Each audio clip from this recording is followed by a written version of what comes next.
Let's freaking go! A pre-New Year's Eve live stream. I am going to be very chill tonight. Obviously, we are one day closer to the Citrus Bowl. I, on a whim, decided to do this earlier today because I was just really thinking about how much fun we've been having on the channel the past couple of weeks. I am not expecting this to be big. I just want it to be low key. I don't care if this turns into a Jaden Daniels debate like a lot of live streams do, but I want this to be a very open discussion about LSU football and just life in general. And of course, Brian freaking Kelly and his first LSU bowl game. Pretty excited about that. And honestly, not his first bowl game as a LSU coach, right? He was at the bowl game last year. So I am just going to be chilling tonight. I'm just going to be answering your questions, obviously, super chat. And of course, I've been selling a ton of hats. Now, I'm going to be as completely honest as I possibly can. You've got to get with me if you want a hat. Once they're gone, they're gone. I'm not doing this again. I am not doing this again. It's a lot of work to ship these things out. And as many of you that are buying hats know, there's a lot of bonuses that come with all the hats, right? I'm including shirts. I'm including Burrow cards. I'm including all different kinds of stuff. Now, I do have sad news to share here that each hat does have a very unique serial number. And I think this man is the one who got the most unique number, which of course is the number 9. I know number 7 and, well, take that back. Number 18 got sold today. So there's still some premium numbers for sale left. Each hat is numbered to 48 because there's only, 49 this one, but there's only 48 hats out there. So each one has a unique number, and Rob G holds the coveted number 9 hat. And I think we can all agree Rob G deserved first dibs on that because he has truly been with me for the longest and he doesn't miss live streams. But yeah, so each hat does come with a unique serial number. You do have the option to get, obviously a big number. We sold number 5 this weekend. Shout out to Buster. Also sold number 8, number 1. But a lot of other premium LSU numbers are still for sale. How about number 30, right? That is an all-time great number worn by a pretty daggum good football player by the name of LaRon Landry. So that one's still available. I'm looking at the chart right here. Let's go number 17, you Chris Hilton fans out there, Racing McMath fans. But number 7 is still available. Number 6, Terrace Marshall. Justin Jefferson still available. Chad Jones. And, of course, number 4, the great Charles Alexander. That's also there. What's up, TJ? Good to see you.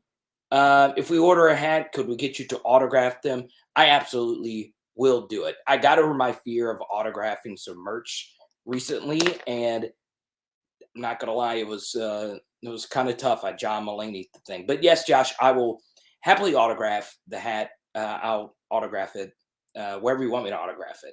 I don't know where they normally, like if you're autographing a hat, where do you normally autograph it? I kind of like doing obscure live streams because every obscure live stream I do, Rai joins us, our Canadian PHL lover. Now, this shows you how stupid I am. Because I was doing radio earlier today, my main microphone was not on. So let me put the good microphone on. So that is totally my fault because I'm an idiot. Let's see. There we go. So type Y for yes, type in for no if you can hear me better. Type Y for yes, type in for no. Obviously, Rai, you've been with me for a while. So Rai, if you want a hat, feel free to reach out. Now, yesterday we spent a lot of time talking about the Keyshawn Boutte story. I will not dive any further into this story. We'll see how everything happens. I know a lot of people were angry after last night's live stream. That's why I want this to be a little bit more chill. So there you go. So show enough wants number 33. You got it. I actually, yeah. Well, let's do number 33.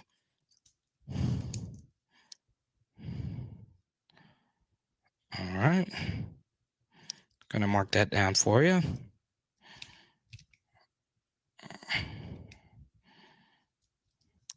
So 22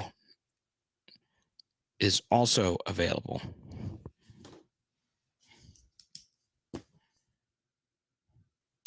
If I sound better, I didn't have my good microphone on. So that is my bad. Okay. So Happy New Year, Tiger friends. Tigers are going to win January 2nd.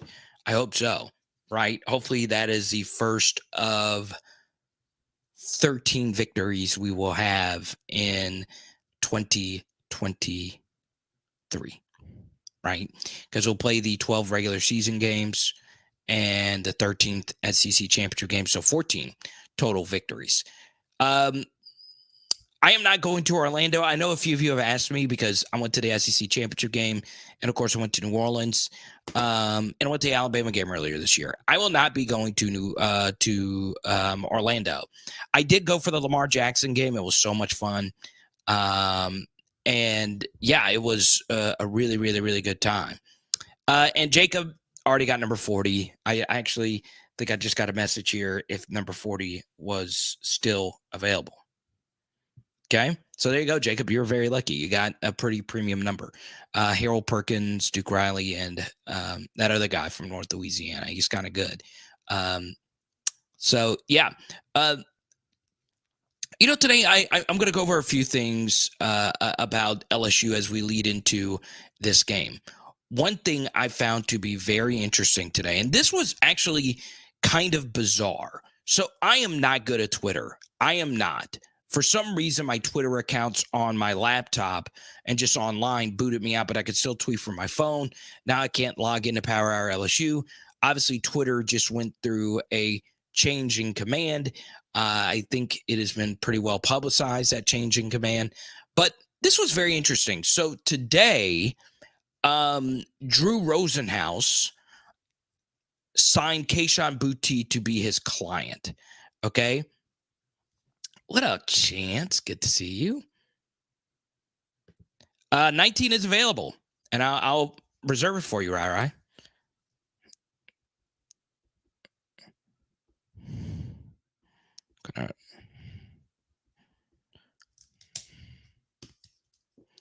So yeah, what's up, Chance? Shoot me an email, Chance. I want to get you a shirt and a hat. We can get something set up. I know I don't use Zelle, whatever, but Chance, feel free to shoot me an email, and I'll make sure I'll get that. I'm going to send a bunch of cards to your kids if you choose to get a hat. It's good to see you again, Chance. Thanks for supporting me always. So there you go. Now, when we'll get into current chatter, but I want to share a bizarre story that happened to me earlier today. So I was sitting and I saw Drew Rosenhaus sign Keyshawn Boutte. Okay. And Drew Rosenhaus is an agent, right? According to just logic, when you sign with an agent, it is officially over. So Keyshawn, actually, no, you can get, I think the laws have changed where you can't get representation, or the rules have changed. But once you sign an agent, especially Drew Rosenhaus, he's not going to be dealing with college players anytime soon. This was official today that Keyshawn has taken the next step. So Drew Rosenhaus tweeted out a photo of Keyshawn Boutte. Okay. So I am going to let you know something about me. I am a fan of Drew Rosenhaus, right? Not necessarily about him personally. I just find it very interesting that this very powerful man has made a lot of LSU players a lot of money. Now, will those same LSU players would have made the same amount of money if they're represented by Nicole Lynn or just some other big super football agent? Probably. But Drew Rosenhaus makes his clients money, right? He's got a good reputation. So, just depending on your perspective, that is.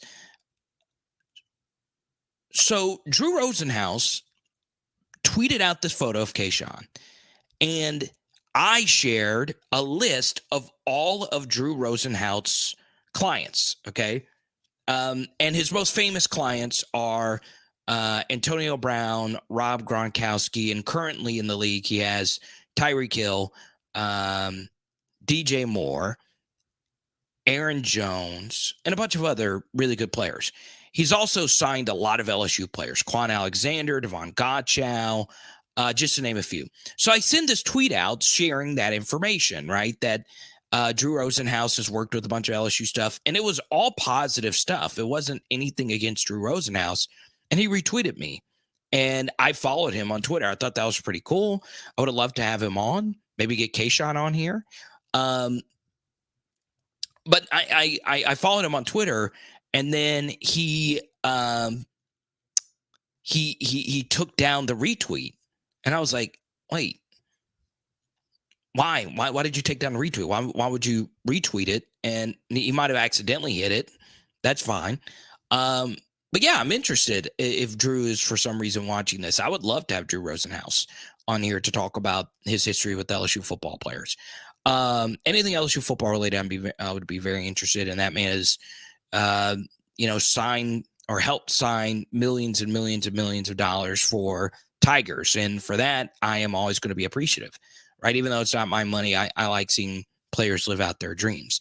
So I'll include this anecdote here. I actually saw Drew Rosenhaus at the SEC championship game. And why was he at the SEC championship game? I don't know. I don't know. But it is interesting that, Keyshawn is his client, right? And he might be representing a few Georgia players. He signs a lot of people. I don't think he would be there just for Keyshawn. But I did find it very, very, very interesting because if you are and I don't really know how this works, but if you are an agent, you have to be on top of things to get the top players, right? And it was pretty clear that Keyshawn was going to be a top player for this draft. So I thought that was, very interesting. I tried to talk to Drew Rosenhaus at the game, and he was obviously busy. It was before the game. Everything was moving pretty fast. So, yeah, I would love Drew Rosenhaus to put back up my retweet. I was pretty excited. I was like, dang, that's pretty big for PHL. He's got like a gazillion followers, and there you go. Make him say, he didn't go with Master P or Jay-Z. Clemson getting on the board. But what that means, Ellie Mom, just for clarity here, is that it's over. Like, Keyshawn will not come back. And I think we all knew that. But I wanted to share that story. I thought that was very, very, very interesting. Because when I saw Drew Rosenhaus sounding him, I was like, oh, okay, he was at the SEC championship game. I know that. So, yeah, that is pretty cool. I was low-key concerned he might change his mind and get in transfer to Bama. Glad he got an agent and can't. Yeah, I mean, that's just how it's going to be forever. Like, any great player is always going to be rumored to go somewhere else, right?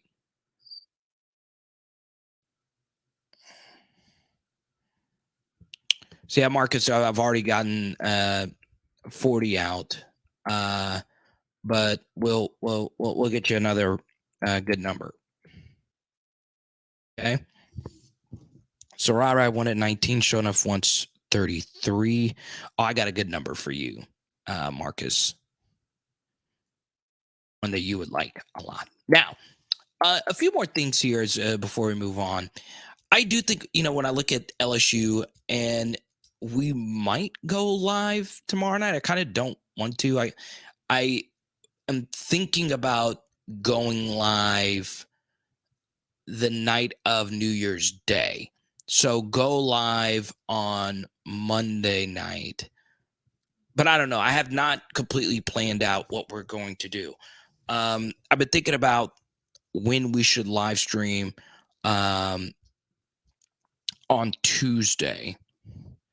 So obviously the game, I make sure I got the time completely right. The game is at noon. So this might be our last live stream before the game. Obviously, we will do a pregame, halftime, and postgame show at noon on January 2nd. Okay? So, once again, we'll do a pregame, halftime, and postgame show for the bowl game at noon. Okay? January 2nd. Now, what I wanted to ask you about that is how many of you have to work that day? I think all bosses in Louisiana should give their employees 2 days off. Okay?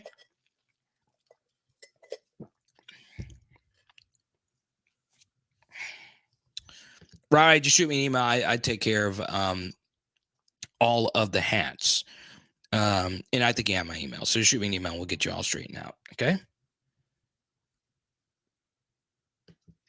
Now, I will say this. This is how much I'm dedicated to you. I'm looking at you right now. I turned down going to the Pelicans game tonight with my old man to stay at home and get everything ready for the bowl game. Go Pels go. I don't know what the score is for that, but still. All right. Oh, so you're off Monday. So January 2nd is tomorrow's New Year's Eve. So January 2nd is on a Monday. So we might go live Sunday night. Would you guys want to go live Sunday night and then go live Monday morning? We might just wait for Monday morning. I think that would be better. It would be different if it feels like a night game. I don't know. We're kind of just low key tonight, just hanging out. So, are you working? You'll be at work? Oh, it's early. Oh, my parents are getting to see a shootout. I love it. I know TJ's got the Pelicans game. I think TJ is our official Pelicans fan club president. Is that okay? Is anybody in here a bigger fan of the Pelicans than TJ? Carvis is going. So if anybody's going to the game, I can link you up with Carvis. There you go. Got my tickets. My son wants Perk's autograph. Carvis, did you email me after the last live stream? I got some stuff I want to send you.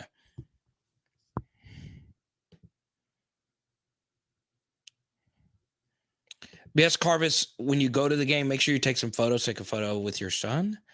And yeah, man. We got to get you God, I should have gotten you a PHL shirt sooner so you can wear it at the game. I got you. Send me up, man. Let me see. I hope I didn't miss your email. Jerry, you get to pick the next topic. Go right on ahead.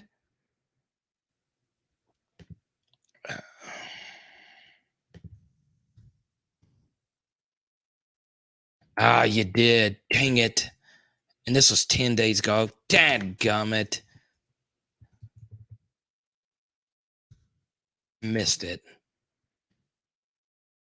Oh, man. Everybody, welcome Calvin to the channel. Calvin, this is a LSU football community. I hope you enjoy it. Is number 20 available? Unfortunately, it is not. Now, to make you feel better, Calvin, the biggest Billy Cannon fan I've ever seen won the hat, or got number 20. So, but 21 is still available. Let's see what other legendary numbers are still available. Number 11 is still available. Most of the single digits are still available. But we can work it out. We can work something out for you, Calvin. But I promise you, the biggest Billy Cannon fan I've ever seen got one at the number 20 out. He demanded it. He said he knew where I lived, and he would get Boba Fett on me. Now, I'm going to share a few keys to the game. And the first thing I will say about LSU is we are going to see a bunch of players in new jersey numbers. Okay. This is something that's been pretty common during bowl season as players opt out. They're no longer with the team. So, you might see a player wearing number 8, right? Because Desmond Little left the team. So the number 8 uniform is open for anybody. Okay. So there you go. I think Desmond Little is a very, very, very interesting player, and I wished he would have stayed because he would have gotten the opportunity to play and prove himself. Right?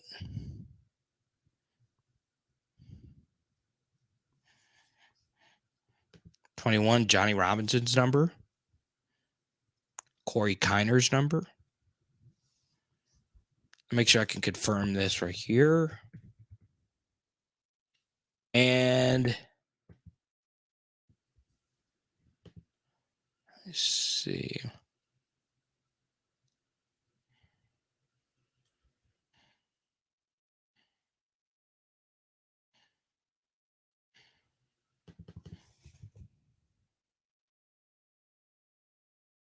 Who am I missing? Oh, that's it. Jerry Stovall. Jerry Stovall's number. There we go. Love it, Dane. No, 9 is gone, unfortunately. SharePoint. That's what I do need. I do need to make like a little graph to let you know. So, obviously, like number 7 is still available. They're a little bit more expensive, and they do come with extras, right? So,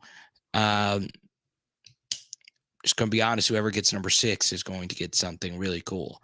So be on the lookout for that. Number 2 is still available. So Marcus, we can work something out if you want it. I celebrate New Year's because I get my vacation time again for the year. So here's my opinion on New Year's. Okay. Be careful. I think New Year's, no, Carvis, I just emailed you. I just emailed you just now, and I missed it. I missed it the first time, and I wanted to make sure you had a shirt for the game. So, email me back after this. Tell me where to send the stuff, and I'm gonna send you some goodies. So there you go. But yes, number 2 is still currently available. All right. But yeah, 21 was Jerry Stovall's number. So Dane, if you want number 21, shoot me an email, powerhourlsu@gmail.com if you want number 21. Because I don't think that one's going to last a long time. I think our old timers like number 21 a lot. Okay. FACP, thank you so much. Yeah, so that was actually the first time I've ever been on Moscona show, but it was not Moscona. It was Mario and Musso.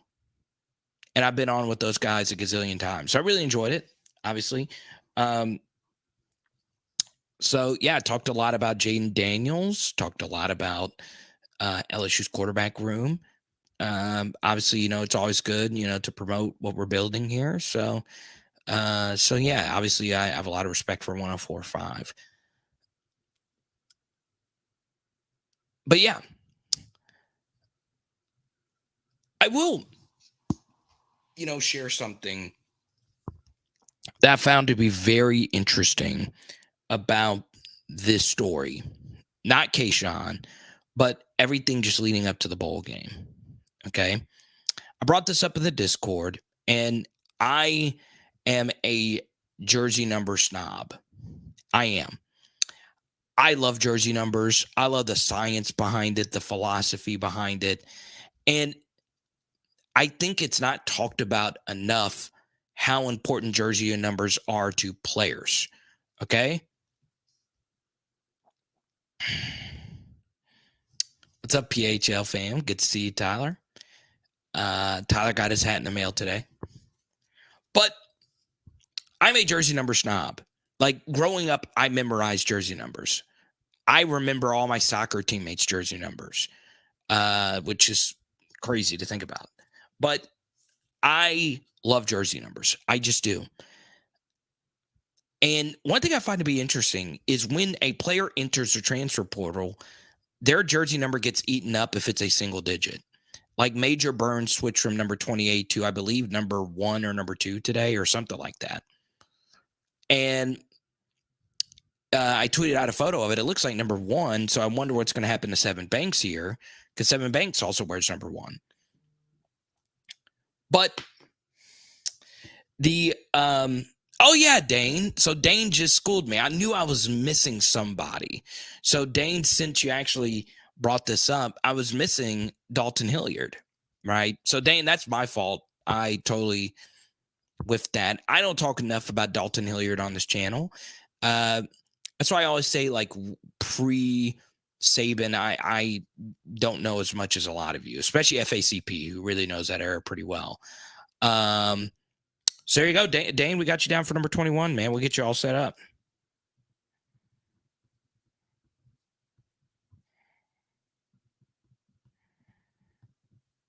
They're moving fast. That's probably the reason why I wanted to do this live stream. But at LSU, obviously, jersey number is a big part of our tradition. Billy Cannon's number 20 jersey is always in LSU's locker. It's always set for every game. I don't know if anybody knew that, but it's always there. So obviously number 20 is a very important number in LSU lore. And then obviously number 9. Will anybody ever wear number 9 again? I don't know. But the truth is, single digit numbers and the lower the digit, the number is premium. Like, we grew up in an era where all wide receivers wore number 88 or just in the number in the 80s. That's in the NFL. It's where most receivers' jersey numbers resided. So yeah, it's very, very, very interesting. And, we get into debates about, should this player's number be retired? Should 9 be retired? I think Glenn Dorsey's number 72 should be retired, because I don't know why anybody would be dying to wear number 72, right? But there is a premium on the single digit, okay? That's why you oftentimes see, double numbers. All the single digit numbers are double numbers, right? So we had 2 number 2s, right? Kai Gardner and Kyron Lacey. You just can't have 2 players on the same field with the same jersey number. Okay. Now, this was something that was very interesting earlier today. South Carolina's number 0, Jaheim Bell, entered the transfer portal. So a new player for South Carolina wore number 0 today, but South Carolina got flagged because they had 2 number 0s on the field at the same time on a punt. So the jersey number aesthetic is a very real thing. Okay. So what does that mean? Well, in the grand scheme of things, it's just a number, but it's very competitive to get those big numbers. Okay. So here's a funny example of it. Number 1 is it's quite literally a prime number in algebra. That's a bad dad joke. That is such a bad, it was more of a nerd joke. You get it? Because 1 is actually, no, 1 isn't 1 not prime nor composite. It's neutral. I don't know what they call 1, but still, number 1 is the number that every player wants, right? So there was a receiver by the name of Xavier Worthy of Texas. He dropped a gazillion passes this year, including 2 big ones last night. Kind of cost Texas the game. So he wears number 8. Okay, he wears number 8, and number 8 is a single digit. So it's like a number there that players want. He gets a chain made with the number 8 on the chain. Okay. Then he still switches his jersey number to number 1. Okay. So he's got this chain made, switches his jersey number to number 1. And I think it's a mental thing, right? Because number one has a little like mental connotation. You are number one. You are the number one guy on the team. And I think if you are to wear that number, you better be a playmaker, especially if you're a wide receiver. Corner, not so much. Wide receiver, you need to be an alpha, right? You need to be an alpha. If you're not an alpha, as in you have a chance to make it to the NFL. Those are the only people I think should wear number one. Xavier Worthy should not wear that number. Okay. Now, I respect LSU this year. They did not give out a number one on offense. Good. Make somebody earn that thing. Okay. We have disrespected number two recently. 3 years in a row. I mean, if nobody's a number two playmaker, think about number two. Number two is as good as number one. You got Justin Jefferson, Demetrius Byrd, Ruben Randall at LSU, and just in general, Johnny Manziel wore number two. Cam Newton wore number two. CeeDee Lamb wore number two. There's a lot of big-time players that wear that jersey. But obviously at LSU, we have... Oh, I know. I'm so glad you're here. I was hoping. I thought you'd be listening in the background. Okay? I thought you would be listening in the background, John Sibley. Because Texas fans are fed up with Xavier Worthy. Fed up.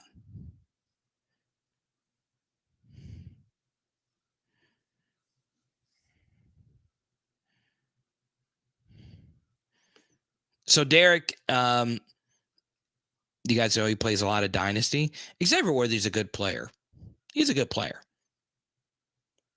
But number ones don't drop passes, right? Unless your name is Brandon LaFell. But Brandon LaFell fixed it. Okay? So my thing here is be ready. Be freaking ready for the number 7 debate to be here all off season. Okay? So I was sharing all that, and this is an underrated number 7 right here. It's one of my favorite cards. DJ Chark. I love this card right here with the Louisiana State flag. And look at how beautiful his autograph is. And he also put a little number 7 in here as well. And there are only 15 of these cards in existence right here. Okay?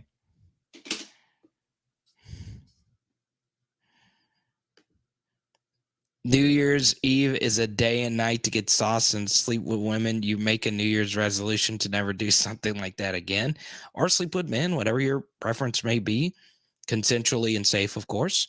Happy New Year's. Good to see you, Max. There you go.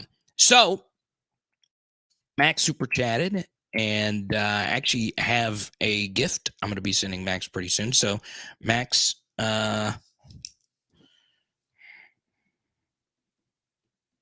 check your email after this. I think I still have your email. JD7. I was wondering that myself, George. Should Jayden get number 7? Should the number 7 tradition even still be a thing?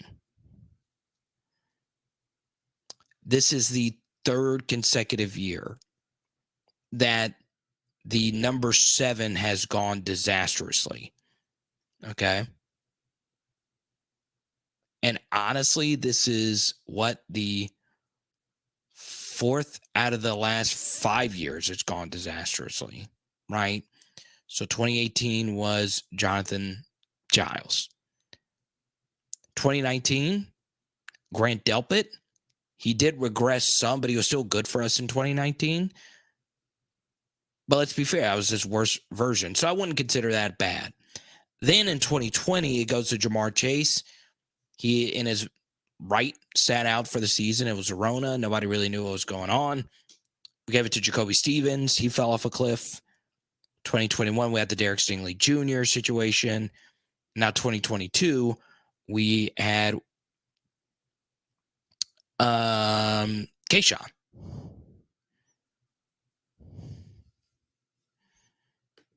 Max doesn't want a Jonathan Giles situation. Okay? So I don't know. I've thought about this long and hard. I don't really know. I really, really, really don't know. What I think should be a bigger question is what do we do about a very troubling trend for LSU players? Okay. Which is, and I was thinking about this earlier today. What do we do about third year regression? Okay. If you look historically at LSU football, you notice a third year regression from really, really good players. Okay. Now, some players don't have a third year regression, they just don't. And what I've learned is there are a few players in LSU history we should respect more for giving us 3 elite years in their first 3 seasons. I have respected that a lot more. And that list is very small. It is Patrick Peterson, Jamal Adams, and that's honestly about it. Like I would put Leonard Fournette and Darius Geis in that conversation as well.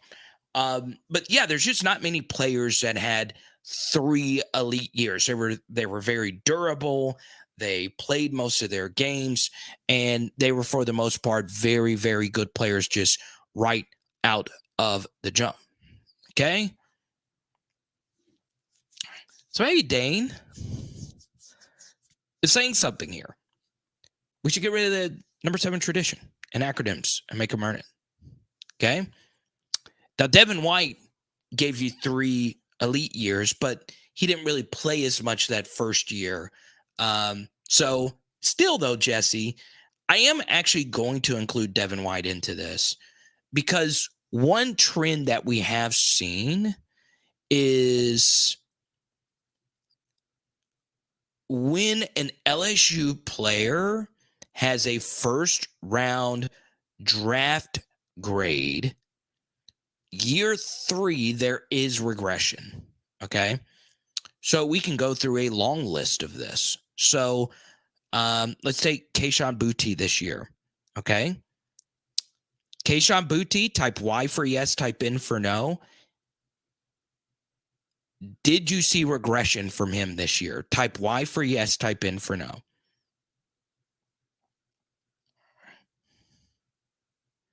All right. Did you see regression? Type Y for yes, type N for no. Clemson's O-line, they've never been able to recruit the offensive line well. Defensive line, no problem. Okay. So once again, Derek says yes. Laura says yes. Smoke, what's up, man? Says yes.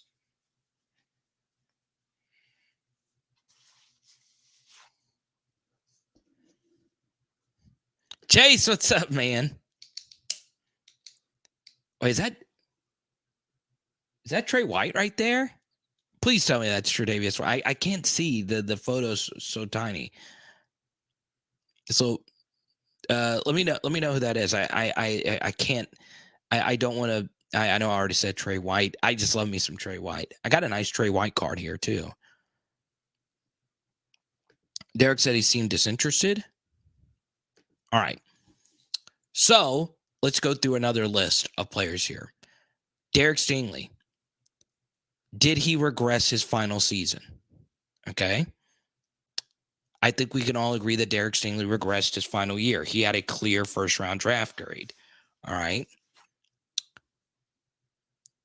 So that was 2021.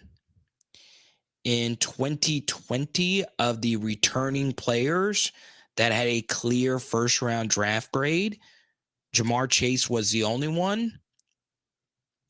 He did not play. Okay? So we don't know if Jamar Chase would have regressed or not. I highly doubt he would have.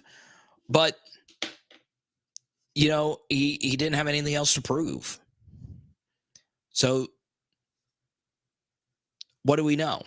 It's hard to get an elite third year production out of players. It's hard. Number one, it's just hard for anybody to be good in year three. But we have seen just players that are really good for us in year two. Sometimes it's injury, sometimes it's other things, right?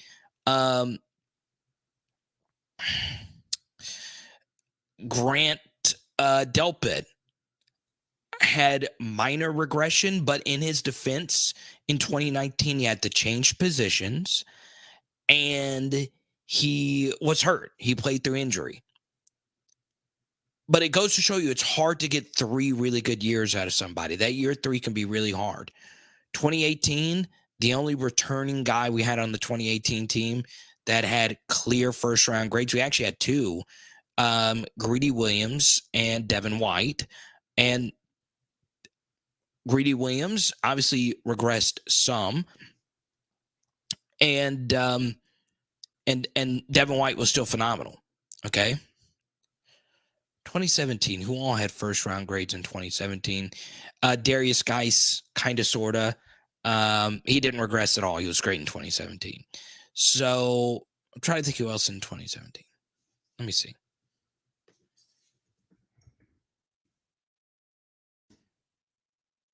I'll just show you the full list here.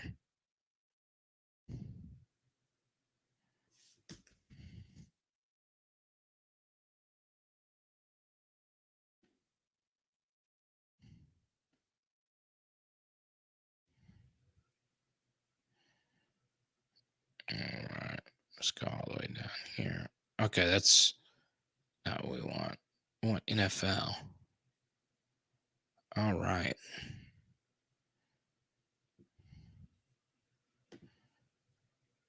Arden Key is a great example. We're going to get to Arden Key. A lot of it was injury, but he also had some, off the field stuff. When Arden Key, if you go actually look at the, all right, Marcus. So we'll get it handled in the morning. How about that? So you take a look at this right here. So Derek Stingley, he still ended up going 3rd overall, so it didn't hurt him at all. Same thing with Jamar Chase. It didn't hurt him at all, just not playing at all. But, Keyshawn obviously isn't pictured because he hadn't been selected yet. But you see Grant Delpit slid out of the first round.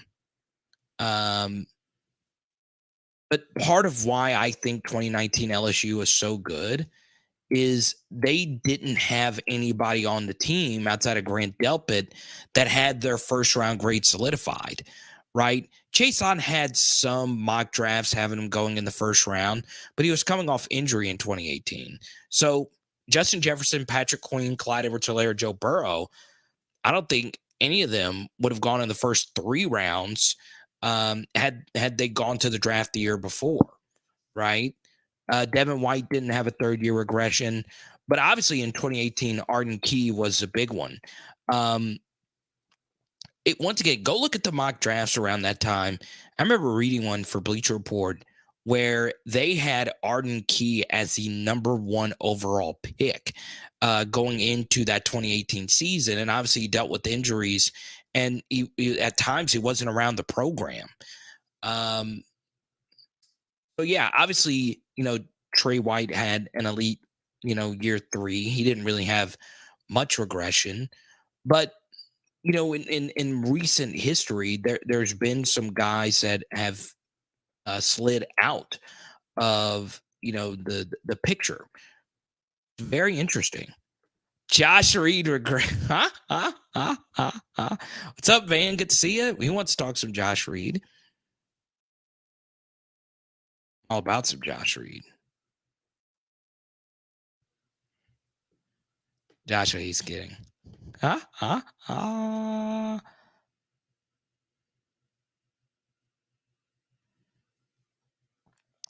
yeah, it's hard. It's really hard. Now, why is it hard? Well, once that year 3 hits, guess what? a lot of things change. If you have a first round grade, mock drafts start coming out that year before the season, and you're being told how good you are. Then agents are hitting you up, as Van could attest. Um, I did see Drew Rosenhaus in Atlanta. It was very interesting.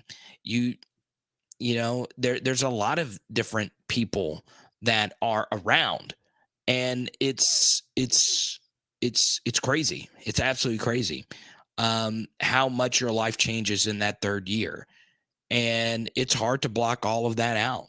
It really, really, really is.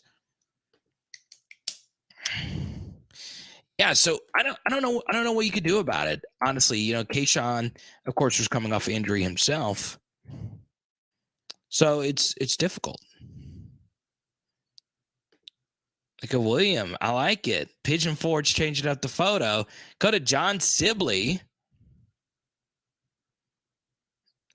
Oh, look at that. Van getting some love. I love hip hop homicide. Keep doing your thing, and I will keep supporting. Van hates it when I do that, but we want to support our PHLers and all their endeavors. So, yeah, check out hip hop homicide. The biggest issue with CF is that credits will not transfer. A student with 30 hours transferring from Michigan from directional, you might lose 20 hours. Can college football survive under this system?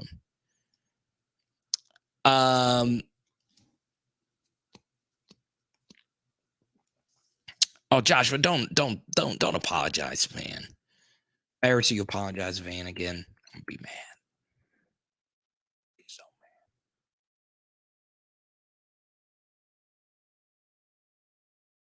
but yeah, a lot changes. The biggest issue with college is not all credits will transfer. A student with 30 hours transferring from Michigan. That is true, and obviously, you work in academics. I do worry about the academic side of the transfer portal. I do, but the good thing is, football makes it a little bit easier because a lot of these players are enrolled early. So they already get a fast start with spring and summer classes and all of that. So it's easier, obviously, with the credits. Um, Something else that's very interesting about being a Division One football player, and John, you can expound on this if you will. Honestly, um, football players get tutors, right? Like, and it's totally free. Like college students don't get free tutoring; they just don't. That comes with the scholarship, though. You get academic mentors that will set your schedule. Your schedules are set before everybody else's, and they, for the most part, do a good job with credit hours. Now, the good thing is, if you're transferring to LSU, it is a little bit easier. We are not Vanderbilt. We are not Stanford. Okay,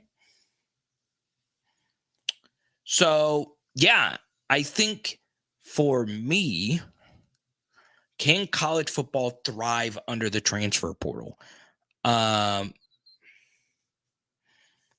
So there you go. John Sibley on the jersey number. The only significant number is a Heisman Trophy number. Colleges should not retire numbers or build statues of players. Interesting. Colleges should not retire numbers or build statues of players.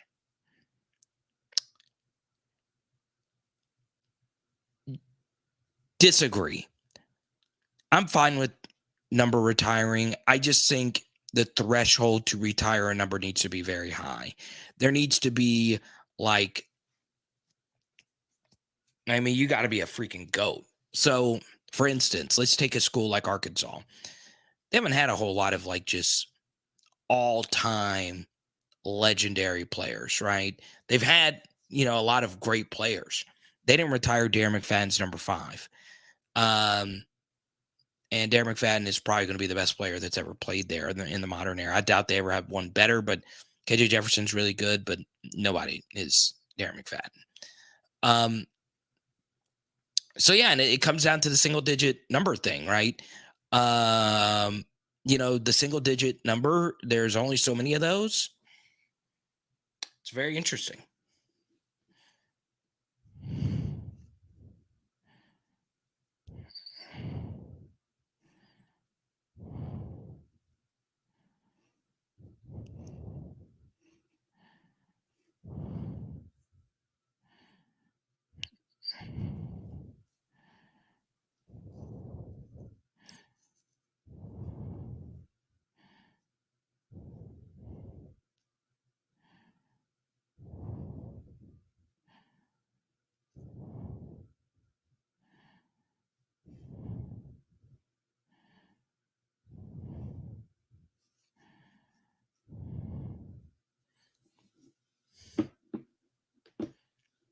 Number 9, and Joe Burrow's statue needs to be built next to Mike the Tiger. So there is a statue of Billy Cannon outside of Tiger Stadium. I do think there needs to be a Joe Burrow statue, but there would be one revision I would make to it. Okay. It's I can't say I know Joe personally. I wish I did, right? Joe doesn't really strike me, and I know he wears the clothes and all of that. Joe doesn't really strike me as somebody that would want a statue of him built now, right? I think what would be very cool would be a statue of him, Jamar, and Justin, and Clyde. I think that would be pretty cool. I know that would be a big statue. I think that would be pretty cool. It would be unique. Most statues are individual statues. Obviously, there's room in that front area for that to be there. I think that'd be really cool, especially considering the other 3 are from Louisiana. That'd be pretty awesome.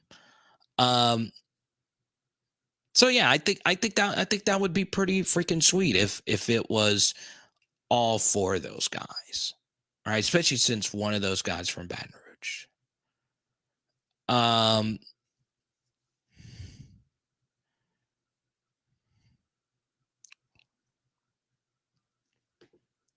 See, I wouldn't have done that with number 7.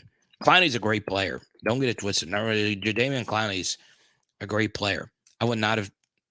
If he wore number 73, all good. Tony, what's up, man? So we do have a giveaway.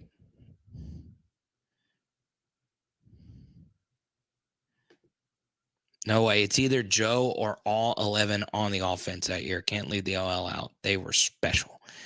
Yeah, you know what's interesting, Grant, is the Joe Moore trophy is like so big, and LSU's got one of those. That's the biggest trophy. Individual, like obviously it's not an individual trophy, but it's given out to an individual offensive lineman. So yeah. Now I'm gonna actually share something with you really quickly. Now it's on the top of my mind. I love it when we have like close to 200 people. It's really cool. But I kind of like these impromptu live streams where there's no breaking news story and we don't have to talk about Jaden Daniels for a gazillion hours. And this is just very chill. I enjoy these just like very chill LSU football conversations. So yeah, I think that's pretty cool. So yeah, put the whole offense out there. Put Joe Brady and Insminger in there. But do you build a statue of Orgeron? I say no to that because Alabama already does the national championship coach thing, statues. But at some point, I think they'll do that.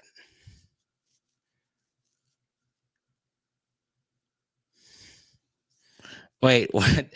You met Jadeveon Clowney a couple times? When he came to the Golden Nugget, would drive him and some of the other Texans around. Ah, I love it.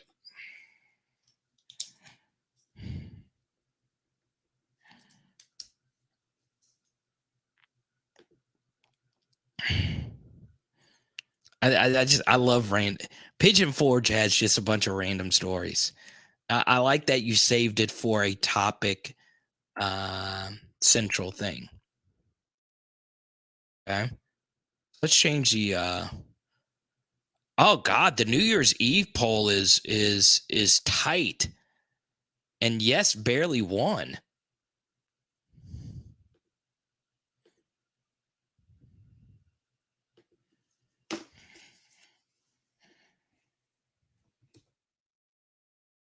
Oh, enough. Thank you so much for the super chat.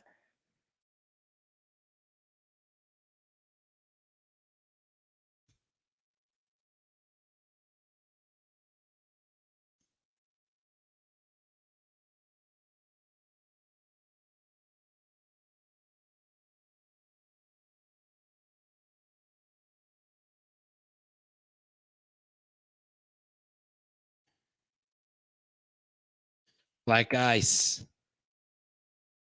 Fresher.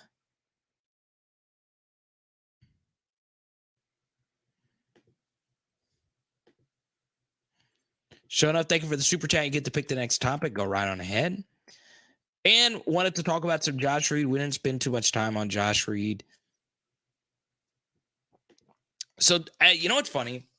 Going back to this, and I know this was more like a joke, but you know what's funny? Terrence Tolliver actually tweeted out a photo of Josh Reed this week. Like, he was so freaking good. And this was like still like early 2000s when, like passing wasn't a thing. But, those, man, that Rohan Davey early 2000s era, man, that was fun. Like all of that stuff, going from Rohan to obviously Matt Mock and Marcus Randall, and then to Jay Russ and all those guys. Then you had Josh Reed and Michael Clayton and it just all crammed in that era, like late 1990s to early 2000s. We had some really good quarterback play. Now, it wasn't like all-time great quarterback play, but like Josh Reed was just so freaking good at football. And like if we were to list the best wide receivers of the modern era, it would be very difficult for him to be in the top 5. So sure enough, you get to pick the next topic. So I'm glad Van super chatted about like freaking Josh Reed. I freaking love that guy. I mean, just talk about a guy that just went about his business. And, number 25, we talk about jersey numbers, very underrated number. You go Josh Reed, you then get to Justin Vincent, former PHL guest, Justin Vincent. Some good 2.5s mixed in there as well.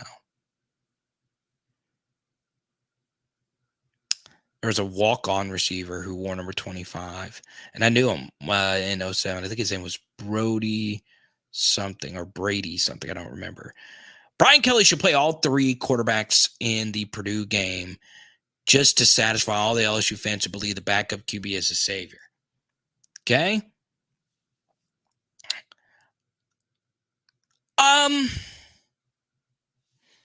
I see what you're saying. I know this is kind of like a joke, and thank you for the super chat, Steven. But you do bring up an interesting point. Should the other quarterbacks play in the bowl game? It is indeed Garrett Nussmeier, who is the Cheez-It spokesman for LSU. He's staying in the Cheez-It Hotel. I do think Garrett Nussmeier should play in the bowl game. I do. And look, I get angry comments from people calling me a JD lover all the time.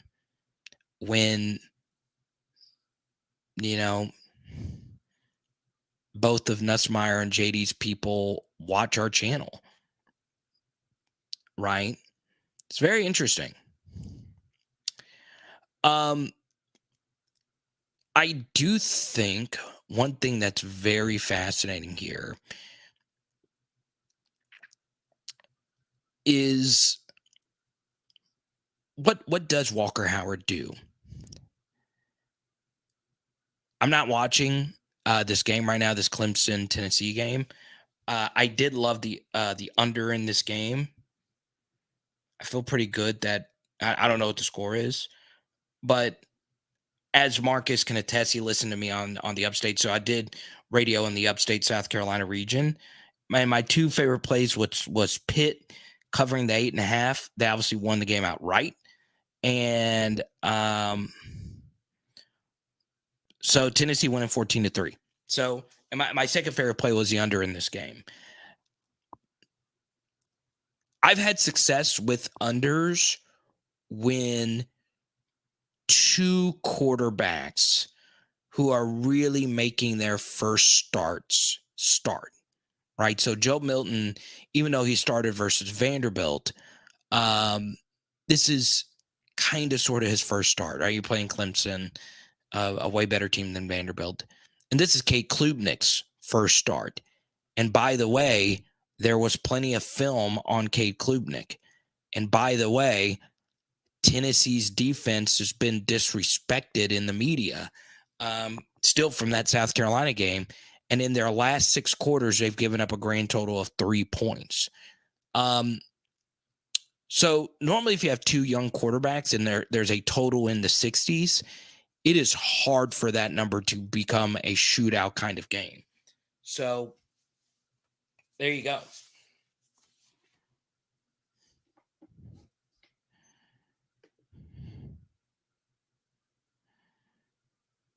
Crossroads, good to see you. I love this picture of the fam. The Camara jersey makes it great.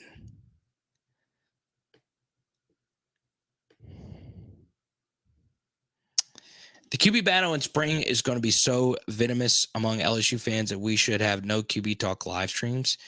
No, it is getting wild. It does get pretty wild, right?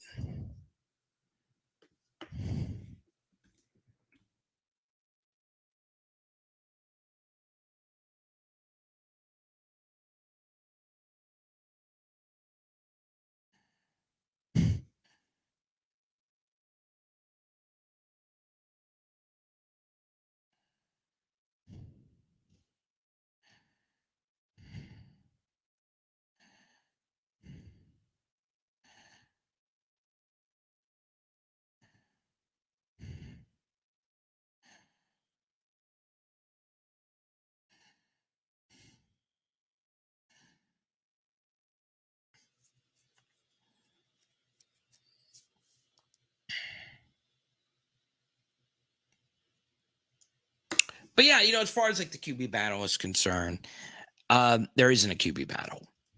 Jaden is going to be the guy. In anything in life, it is hard to unseat an incumbent, right? It's just hard. In politics, you have elections. So the thing is, this isn't an election, right? It is one person's decision and one person only. Denbrock has a little say.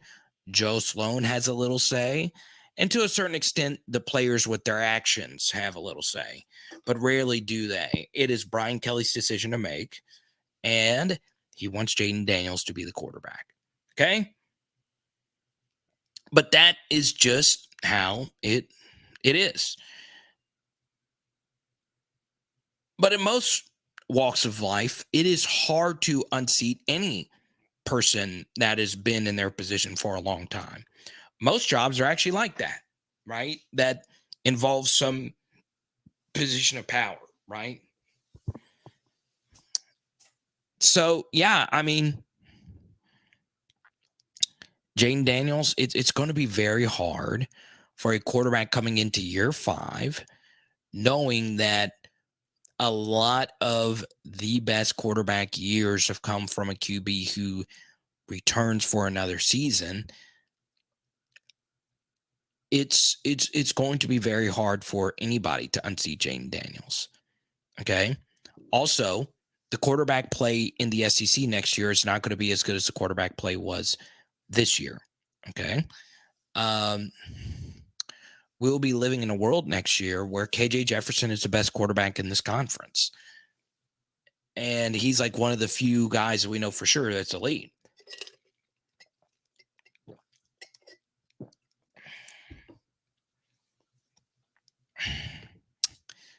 No, he'll be given a chance. He'll be given a chance. It's just hard to unseat it. Okay. Here's a good example of this, Sally Mom. Here's a good example of this. Who would you say is, and I'm asking you this, but I'm also asking anybody this. Who would you say is a better quarterback? Would you say Justin Fields or Jake Fromm? Who would you say is better? Anybody can answer this. Okay. Who would you say is a better quarterback right now? Justin Fields or Jake Fromm?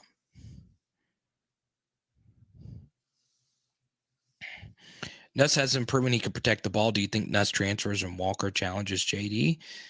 I mean, I think that they can, but a quarterback who's coming back for his 5th year is just really, really, really hard, especially if it's 5th year where all 5 years he's been a starter, right? You just pray that experience turns into a better vertical passing attack, okay? All right, so Ellie Mount says she doesn't really watch the NFL. Okay, so whether it's NFL or college, Justin Fields is a better quarterback than Jake Fromm, right? And I think even, Justin Fields' true freshman season, you could, see the talent flash in the little that he played, right? And he ended up being the runner-up to Joe Burrow's Heisman year. But Kirby didn't want to unseat Jake Fromm. Jake Fromm almost won a national championship and quite honestly should have won a national championship versus Alabama. They got robbed. So it's just hard to unseat it. It really, really, really is. And the difference as well is you don't really know until you actually see quarterbacks play. You just don't know. And, I understand a lot of people want to hand the keys off to Walker Howard, but really no true freshman quarterback has just lit the world on fire. I'm going to go back and rewatch this Cade Klubnik half versus Tennessee, but they have 3 total points. Connor Wigman at Texas A&M is like, okay. Nobody really knows anything at the quarterback position. And it's really, really, really hard. It's really hard. So, yeah, can Walker challenge Jaden Daniels? Yeah, he could. But one thing I will share, though, is Jaden's QBR was really good. His EPA per play numbers were really good. All those things. But our yard per play overall numbers, our objective productivity needs to be better. So,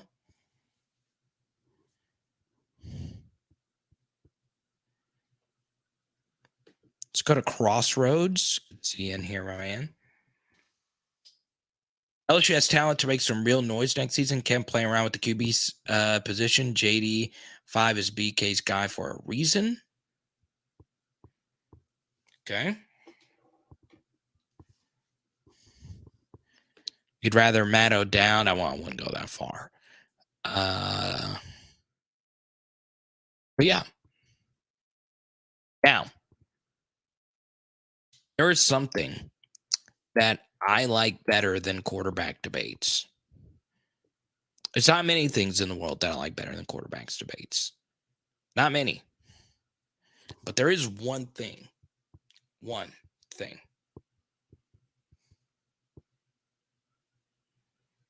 Just one thing. There she is. I knew it. Tony, you got beat tonight. Tony, you got beat. Tony, you got beat. You got beat. LA Mom was thinking all day. That's, you guys know that's part of the reason why I did a live stream tonight. I never do Friday night live streams. Never. Okay? I never do. But I'm telling you, LA Mom got beat by Tony at the last half second. And she went to bed. And I just know it. You just could not sleep at night. And you're like, God, I can't wait till Carter's next live stream. So I knew that you were thinking that and that we had to do a Friday night live stream because, we had to do it. Had to. Because LA Mom does not like taking L's. Pressy Collection and PressyCollection.com. Talk about never taking an L. I think you guys already know what I'm about to show you. Bang! Pressy Collection, PressyCollection.com. Okay? So, I did get the approval here, and I'm going to post it here in just a second after the Max Kalina super chat here. The seniority in college football is the worst part of the game. I don't care if we have Will Anderson and left tackle came in. I'm starting at left tackle as a freshman. If Ricky Collins comes in and he's the best, start him. Okay. Here's why that's difficult. Okay. And trust me, I am of that mindset too, that the best players should play regardless of position. Okay. So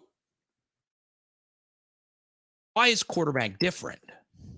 Well, quarterback is different because, well, only one can play at a time.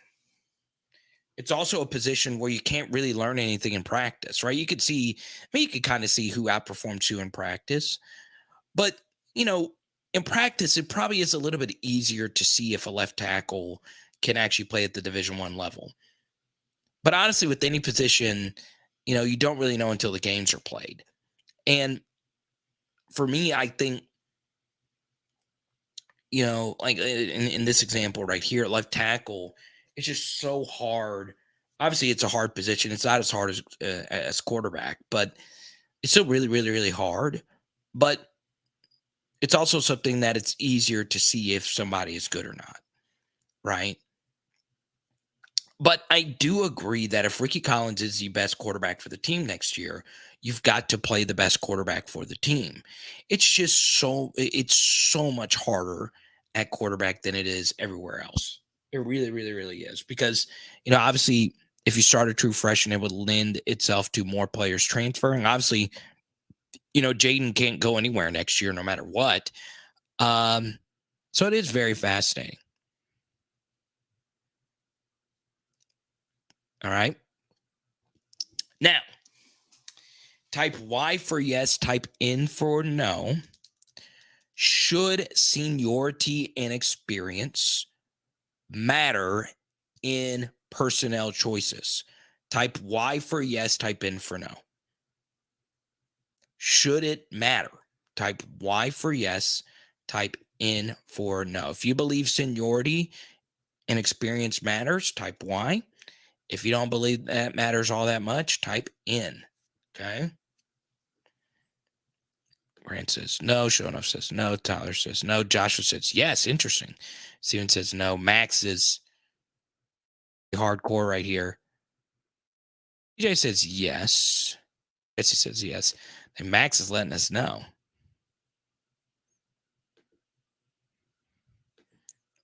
Ricky Collins.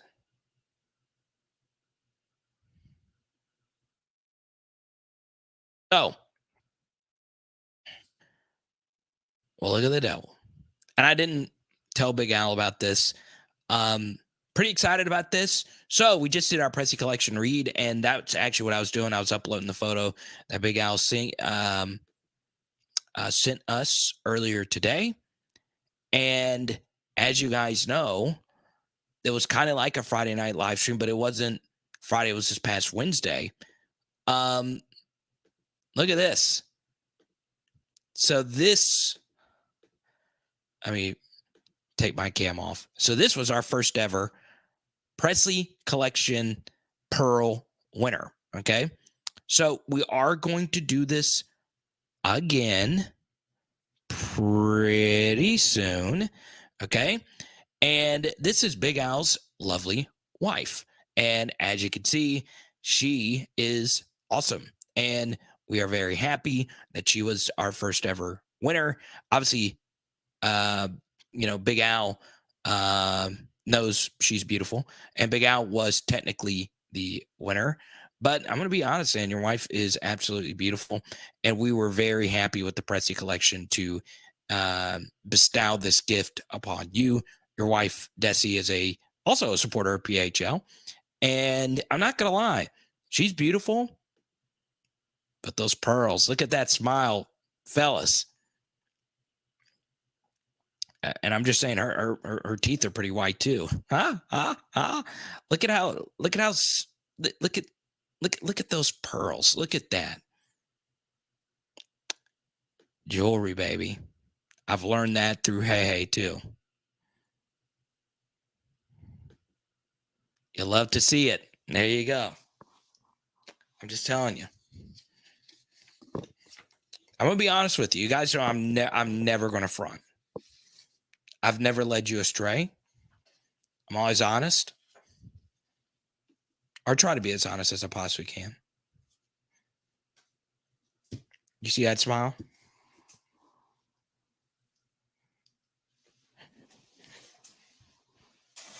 That's what we do, man. And you deserved it. She deserved it. And I'm glad she got that opportunity. Keep me updated. Look at LA Mom. That's good. LA Mom is like the Presley Queen. Okay. But I think she's down with someone else getting some pearls. That's pretty cool.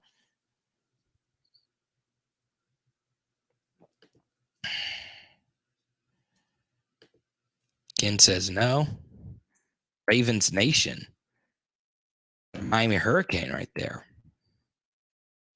Speaking of, shout out to Ed Reed, Bethune-Cookman head coach.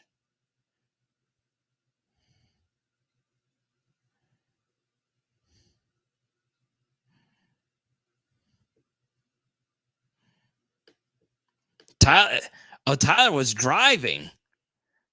Tyler said, look, the only reason LA Mom won tonight is because I was behind the wheel and I want to make sure my family is safe. And Tyler, I got to commend you for that. Putting family first. That's good. No Presley in driving.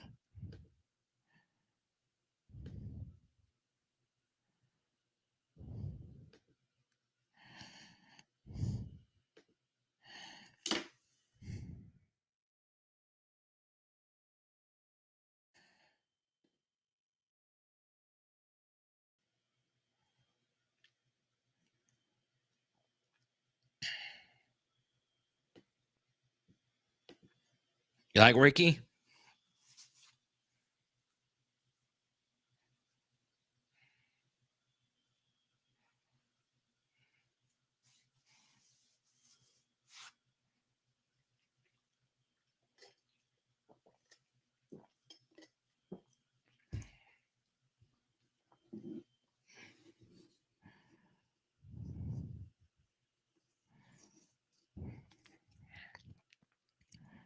Let's see here.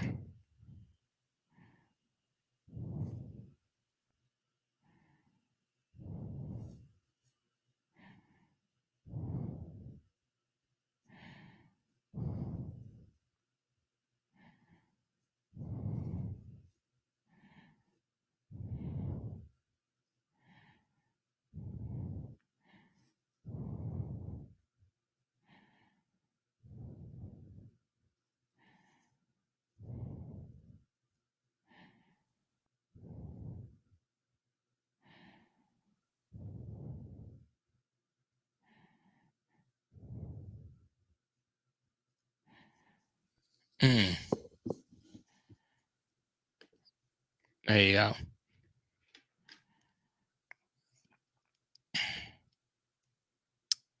Join the Discord. 24/7, 365. You get me and all my extra film studies and all of that. The Paris Shand film study, Braden Swinson, all that stuff. Swinson is still up there. It's very hard for first year QBs.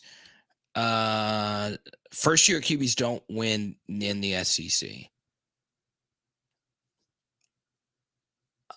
Let's see.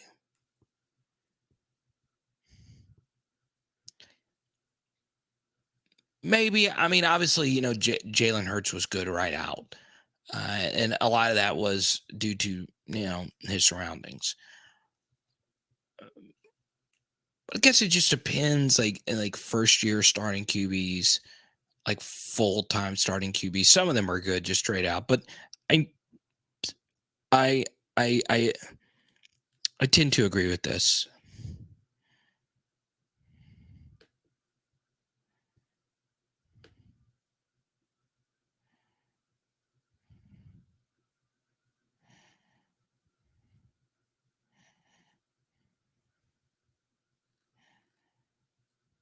So there you go. Let me see.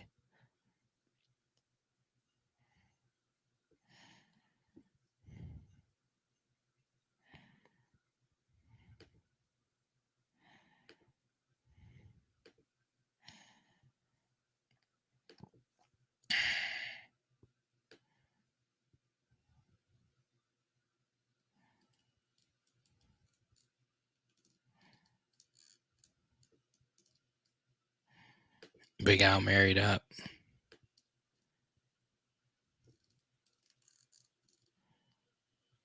Walker is a generational QB.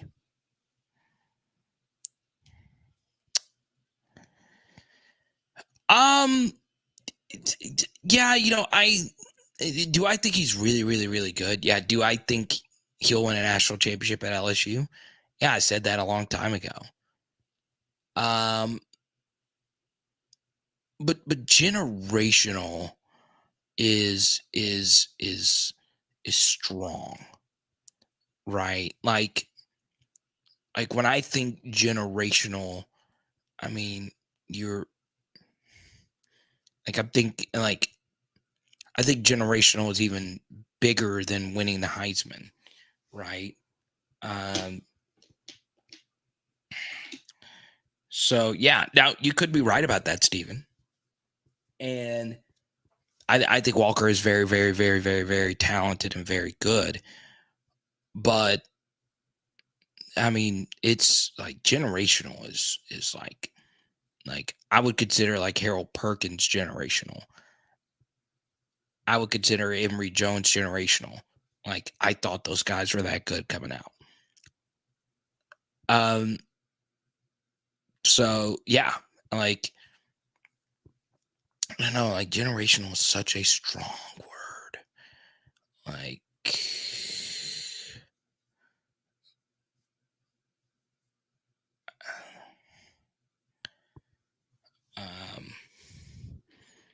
but yeah, I tend to agree with this. Like, like if I'm sitting and I'm watching a huddle or watching highlights or whatever, like when I watch, I want to be just floored if I'm going to say you're a generational.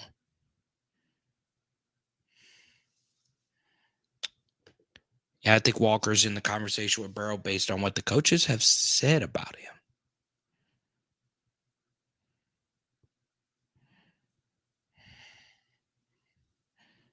Number 9's performance in 2019 was generational. Yeah, and that's where I am too. Like I think like transcendent and generational needs to be like the upper tier of everybody. So I'll say this. I hope you're right. Okay. LA Mom says, did I watch much of Walker Howard's high school tapes? I actually did watch a lot of his games, and it was really, really, really good. Like very, very, very good.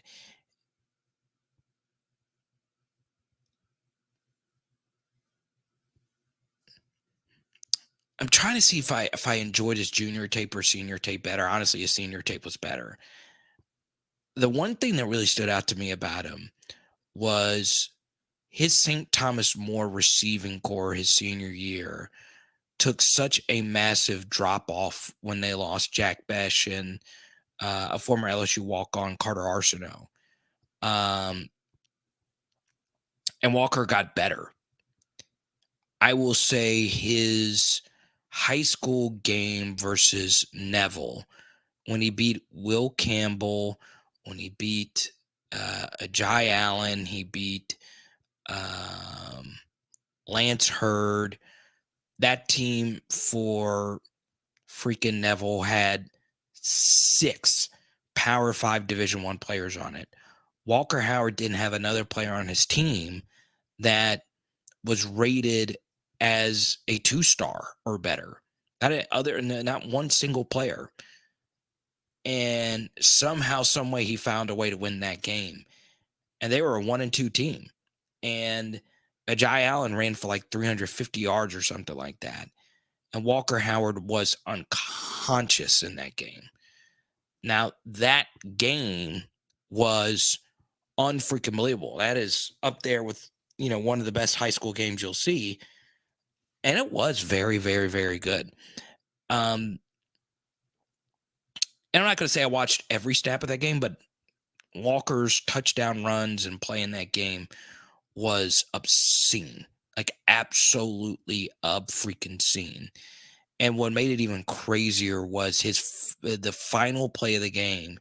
they put him on defense and he made a tackle or he like recovered a fumble on a hook and lateral or something like that. No, it was like a end of the game situation where Neville was lateraling it a bunch. So yeah, it was very, very, very good. It was very, very, very good.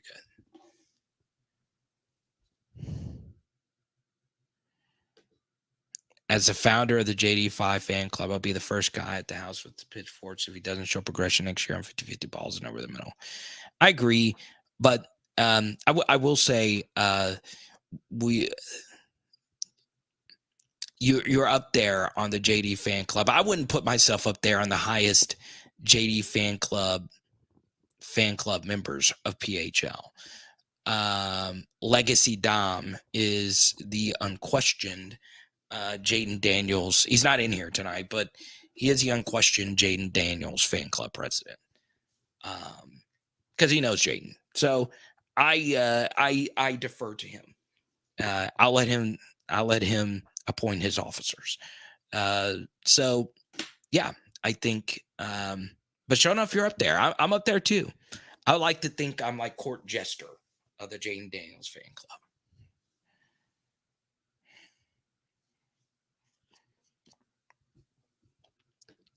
I actually like Connor, and I actually like Cade Klubnik coming out. I really did. I thought Cade could play. Obviously, tonight's not going his way. It is interesting, you know.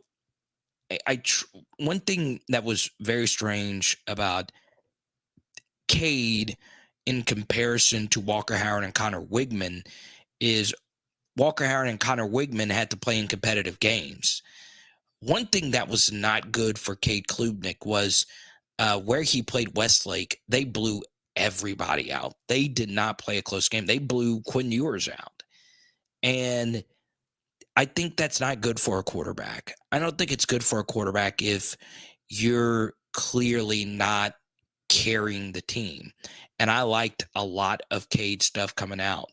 I think he's a very solid dual threat quarterback with adequate to very good arm strength. He reminds me he reminds me a little bit of a way thinner but just more refined Tebow. Like he's a very athletic guy. But so the way I had it ranked was I actually had, I have to go back and go through my notes here. I had Klubnik number 1, and I think I had Walker Howard number 2 or number 3. Wigman was in my top 5 though. Steven says Walker Howard will win 1 to 2 national championships for LSU. Super Dad, what's up, man? So yeah, I like that. 1 to 2 national championships at LSU.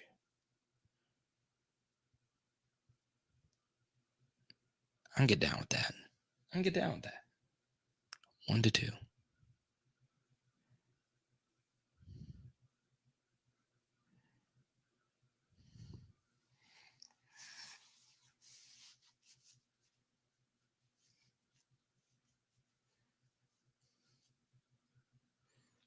Like that.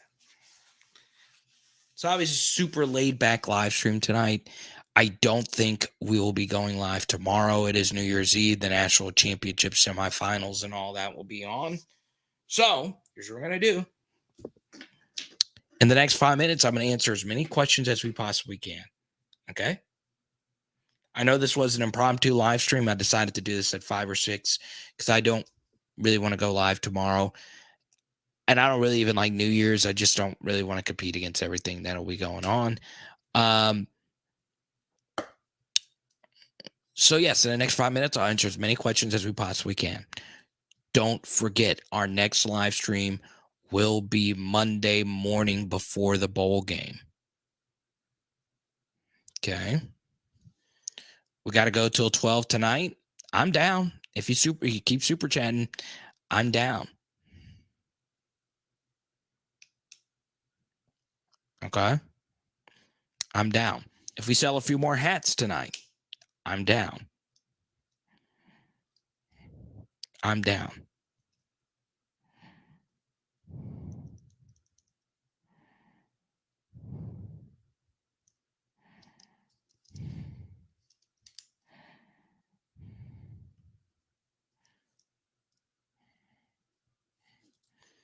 Follow up to Steven Super Chat. Does Shelton Sampson start for LSU next year?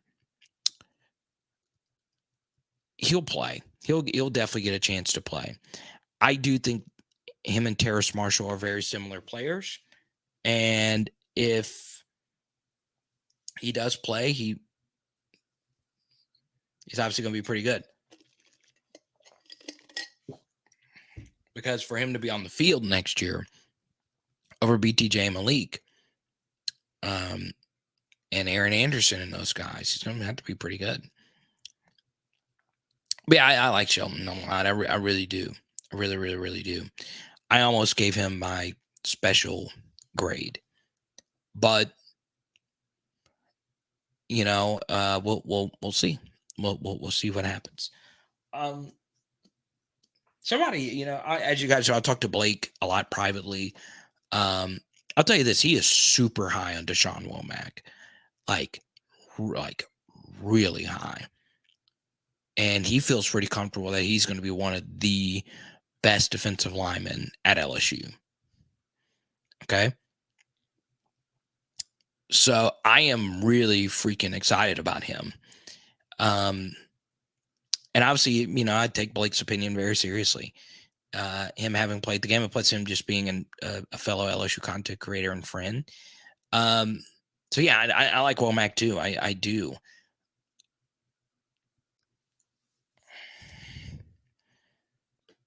Neighbors, Aaron Anderson, Brian Thomas Jr., Chris Hilton Jr. Yeah, it's going to be interesting, you know, with Chris. Let's see. So last year he redshirted. So this year, you know, counted against him. So he's got 3 more years to play 3. Chris Hilton obviously has a lot of speed. That's, you know, his biggest thing. I think the next step for him, obviously, is, you know, number 1, just being available and staying on the field. And number 2, keeping his feet, right? He does have a tendency to go down.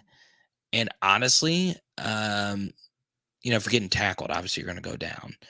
But, you know, the best thing or one thing I think a lot of wide receivers do is they leave their feet. Keep your feet. You know, the best way to catch a football is being upright. Oh.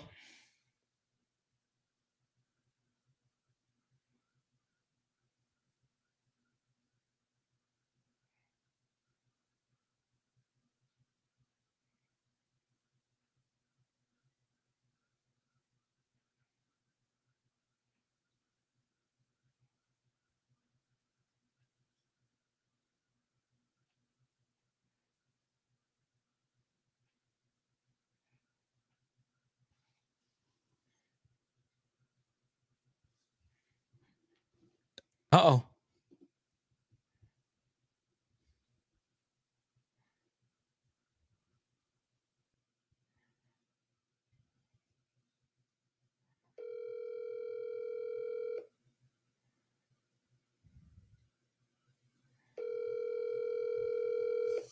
Uh-oh.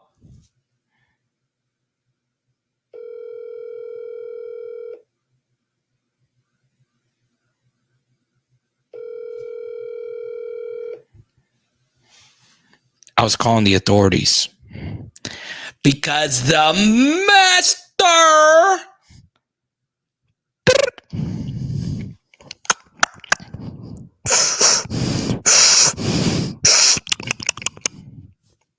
blaster is here right at the end.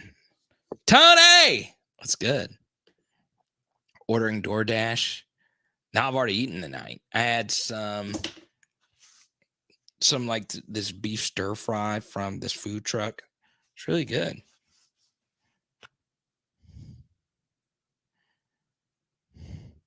Last night live stream. Last second live stream.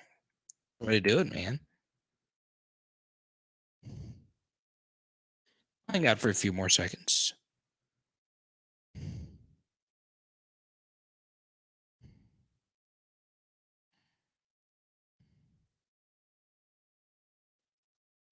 So Walker doesn't go to TCU with Besh.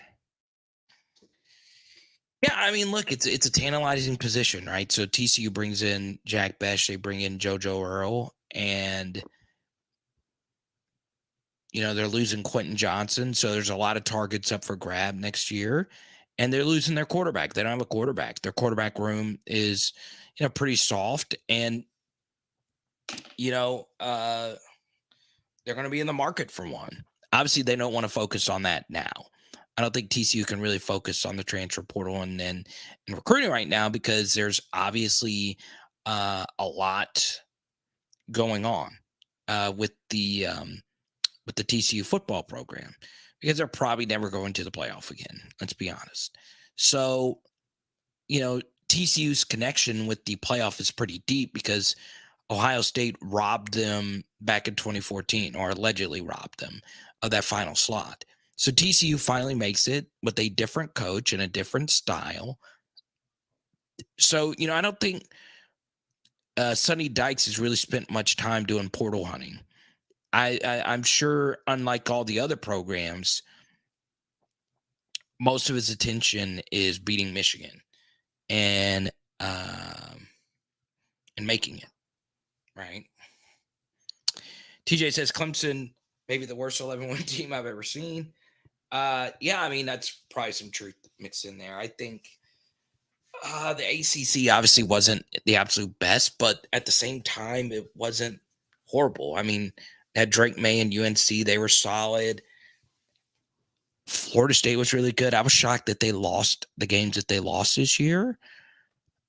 But yeah, Clemson was not a good team. And honestly, this was one of Dabo's better coaching jobs. Hey, buds, I'm still alive. I was just checking on you. Where are y'all?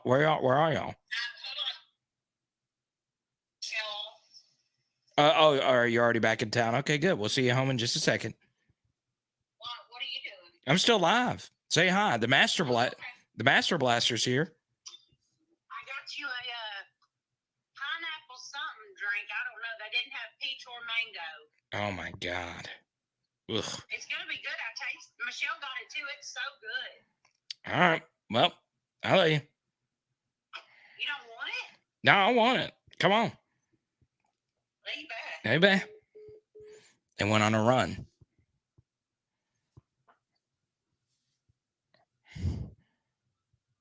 Tennessee running it. Yeah, Tyler, I wouldn't trust Chandler Morris.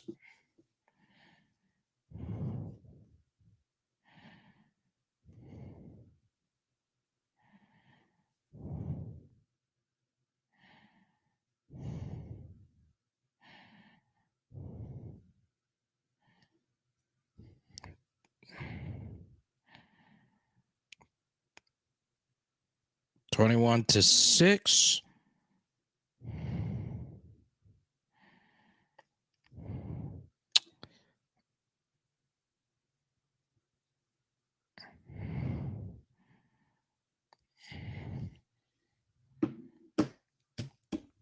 So I'm gonna share something with you that drove me nuts today. So Notre Dame won their bowl game. Okay. The Notre Dame trolling is always going to happen. All right. But this drives me nuts. This drives me so freaking nuts. Okay. I don't mind if players opt out of the bowl games. Don't mind it at all. I don't mind it if players obviously stay to play their bowl games. Okay. Obviously tomorrow, Bryce Young and Will Anderson have decided to play in the bowl games. Obviously, Jay Ward is deciding to play in the bowl game, and Converse as well. Whereas Ali Gay and B.J. Ojolari and Jaquelin Roy are opting out.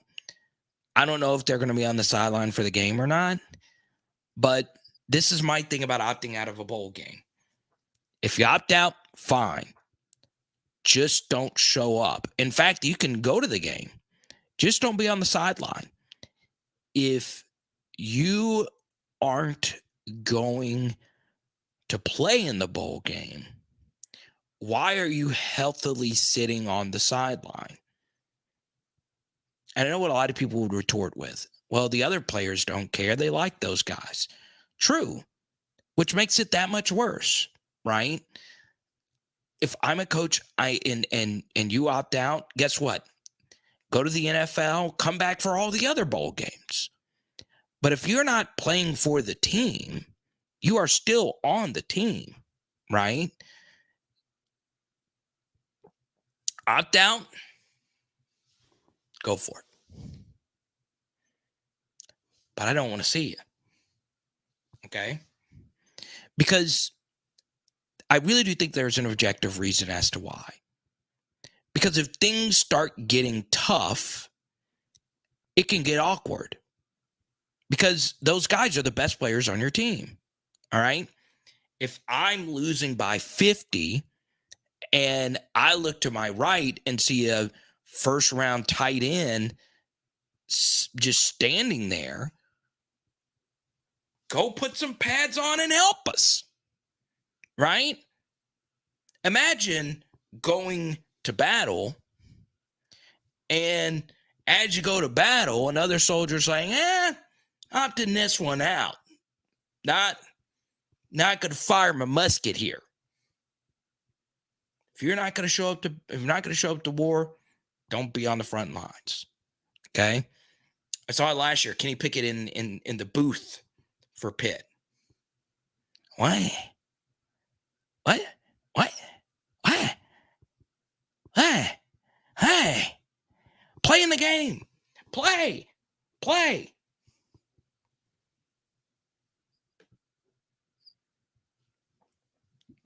Have a happy New Year, PHL family. Thank you so much, Pigeon Forge. I really appreciate you. I'm going to actually defend Leonard Fournette here. He actually was hurt at the end of 2016. And the benefit, I mean, we had Darius freaking Geis as the backup. We still had Darrell Williams on that team. So as great as Fournette was, I mean, that was one of the strongest backfields we've ever had, right? So opting out made sense. We had an emerging star in Darius Geis. Fournette was hurt at the end of the year. He was banged up. And, you know, I was fine with him opting out. And that same year, Christian McCaffrey actually had a healthy scratch for Stanford. And that's what really started it all, when McCaffrey did it, right? Here we had an iconic player, an iconic running back. Just don't show up. Just don't show up. In fact, you can go, but you got to buy a ticket. Okay?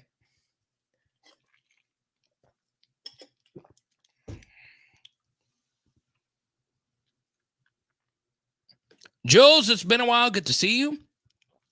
Jules, if you want to join the PHL T-shirt club. Oh, yeah. One thing I didn't mention. I'm glad you brought. Glad to see you and Michael B. Michael B, shoot me a message.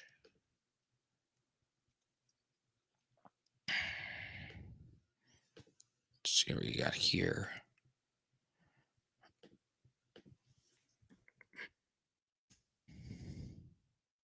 Feeling better.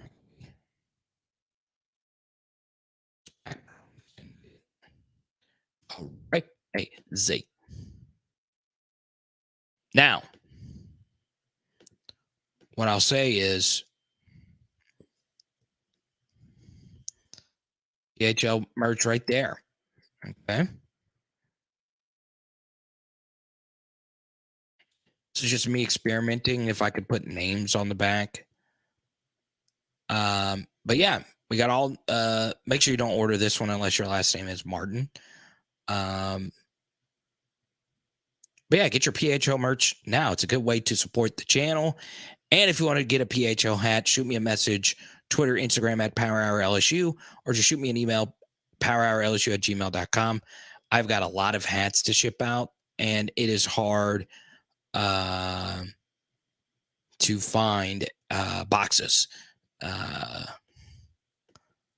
So yeah, if you enter the portal, you definitely ain't playing either, in my opinion. Let me sleep on that one, Tyler.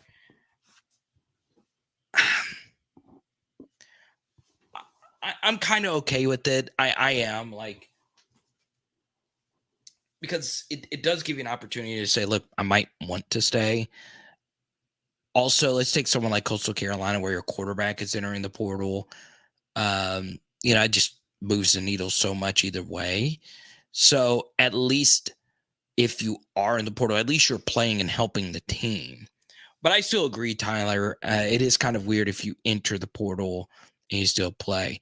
There you go. So Aaron drops a nice super chat. We're going to hang out. Let's go, Aaron.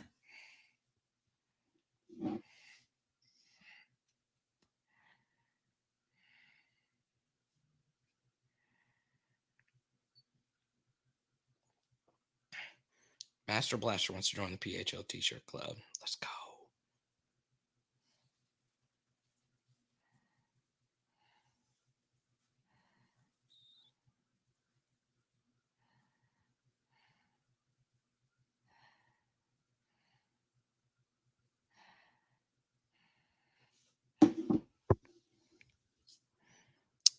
Let's see here.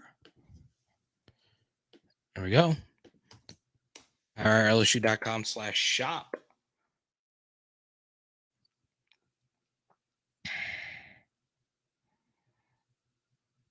Not the T-shirt, just the hat. I got you, Tony. I just shot you an email back, and once again, I'm going to handle all the messages and all the shipping whenever we get off of here in just a second. So, Aaron, you get to pick the next topic. Go right on ahead. I don't mind chilling for a little bit longer.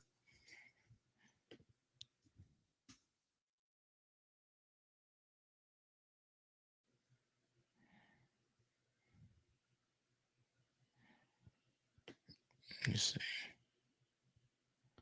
Actually, no, it would be easier if I pulled this up.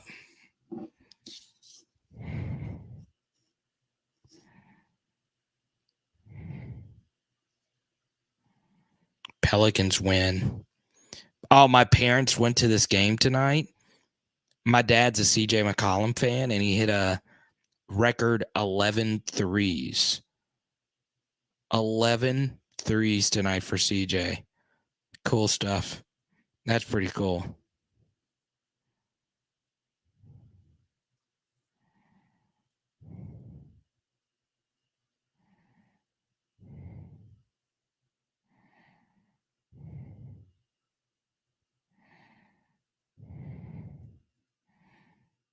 Ooh. Oh, no. Cade. Are y'all watching this in the background? Should we go after more linebackers in the portal? Yes. And I think LSU is not necessarily in panic mode. I think they are in a spot where, though, they want to get someone proven.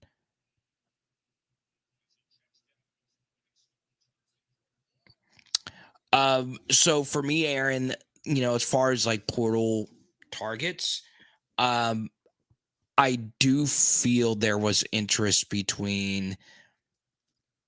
LSU was interested in going after some guys with Louisiana ties, Edgerrin Cooper being one of those guys.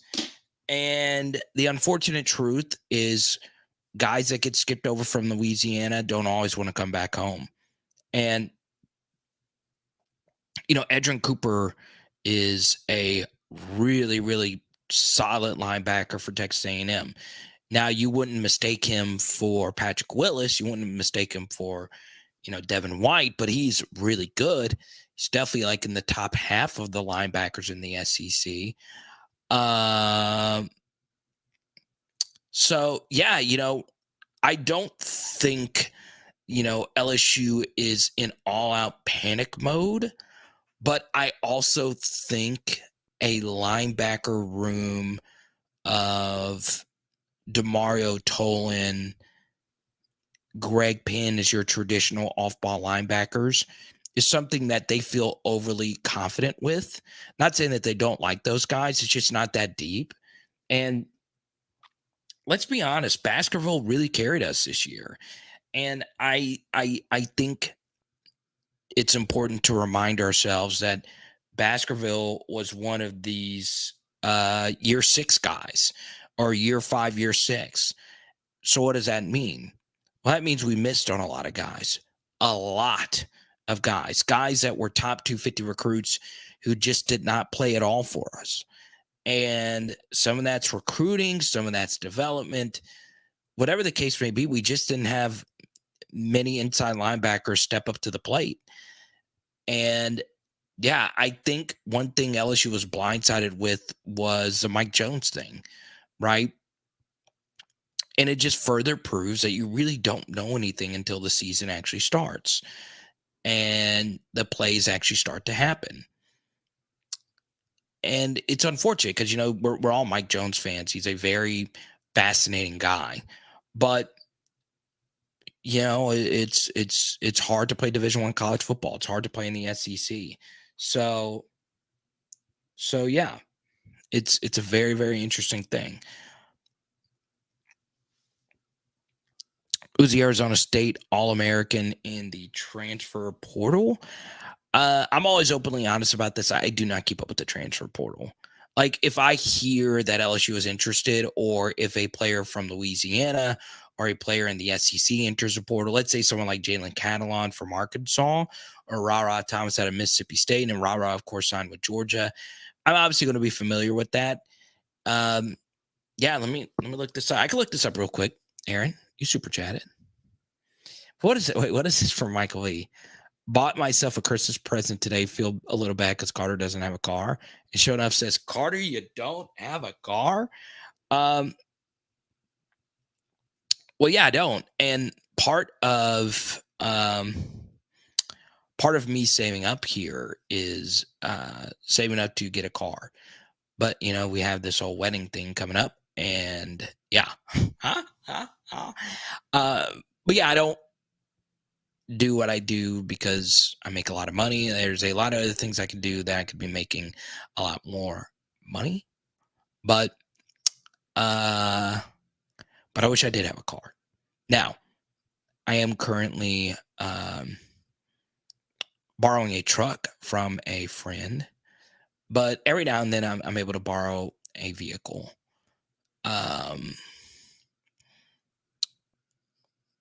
And then I'm like, God, I kind of like having a vehicle. But then when you work from home, you do start to realize like how much money you save by working at home. And you save a lot. You really do. Like, you don't go out to eat. You don't obviously drive and gas money and all of that. So yeah, it's not really been that big of a transition. This is what I want to do. But yeah, hopefully one day I can get a car. And Michael B's over here getting motorcycles. I like it.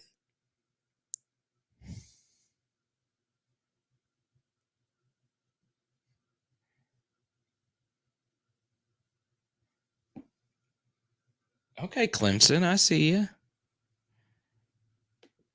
Carter, after you get married, we have a car. And that's it. We do actually share the vehicle. It's just I never have to drive anywhere.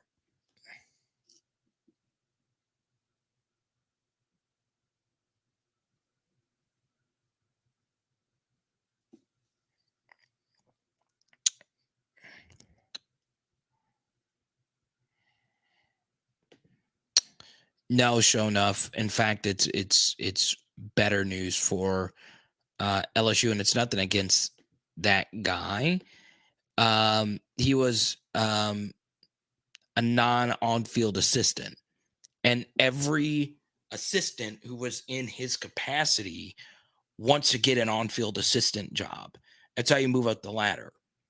So I understand you lose an assistant DB coach, but you should never sweat over losing an assistant DB coach.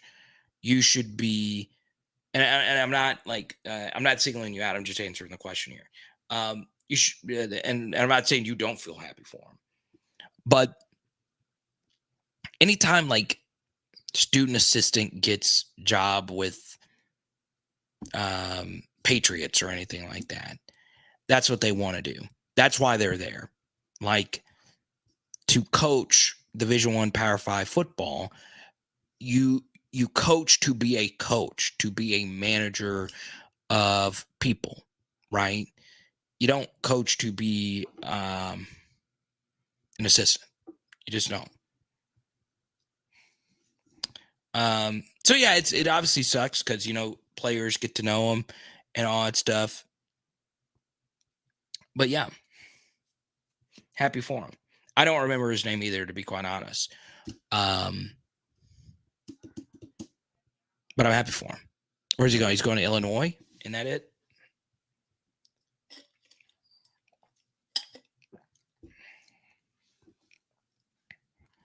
The cat.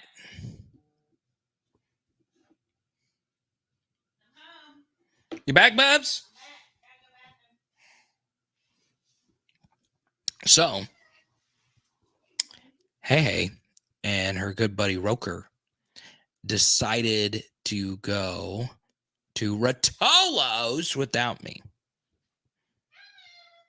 They went to Rotolo's without me. I didn't even get an invite. They're like, it's a girls' trip going to Rotolo's without you. You sit at home without your car. You're good on your own.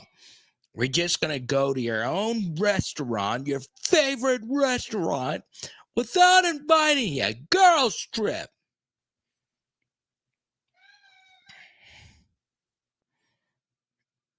I could have picked up the tab. I would have. I could have gone to Rotolo's. Wish you a very safe and happy New Year. You too. I know, Michael B. So what we're going to do is I'm going to send Rotolo's a sponsorship package. I want them to be the official food sponsor of PHL. Now, for that to work, I don't have a gazillion subscribers. I'm not Logan Paul. But what I can do is get a lot of people saying, hey, I'll buy Rotolo's if Carter gets the sponsorship. Okay? I don't know. We shall see what happens, Jules. Probably not, because it was a girls' trip. You're like, yeah, we're going. Favorite restaurant, not inviting you.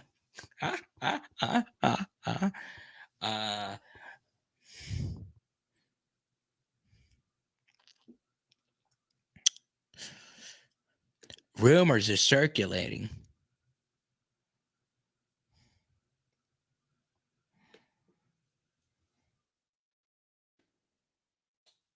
Be the receivers coach next year.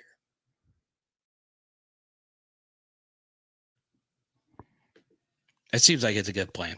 You know what? You want to know what's funny? So you guys know Pierce, right? Pierce is working right now. Tyler, I say Tyler. Pierce is working, but Haley went to the Rotolo's that's right down the street from where Pierce lives. Like, Pierce lives really close to that location.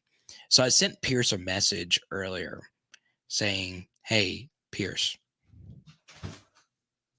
Oh, you brought me one? Oh, yeah. Oh, it's still got good festation. What kind you got? Come on. What you got? Blue Lagoon. Blue Lagoon? Uh-huh. Oh, your teeth are already a little blue. No, they're not. Cause blue ain't your color. Huh? Yeah, I know, because I sound just like Keith Urban. And I look Australian. I slobbered when I said that. All right, you can go. I got both these. All right, try mine and try yours.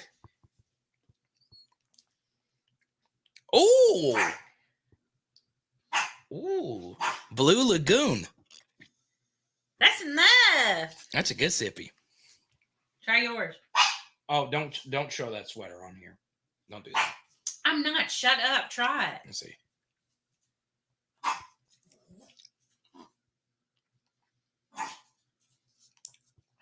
What is that, pineapple? Isn't it good? It's straight. Why didn't they have peach and mango? Carter, Did they have straw? You know I don't like peach. You know I don't like peach. You like peach. But I don't like pineapple. Carter, it's good, is it not? I mean, it's fine. Well, you're Not welcome. as good. It's not You're as good. welcome, honey. It's not as good as Blue Lagoon. But thanks, man. No, it is good. You ungrateful ass. No, hey. Oh, Michael B. just super chat. Wanted to see Z baby. I can't. She won't let me pick her up. Here, let me come around this way. Go get the baby. Get the baby.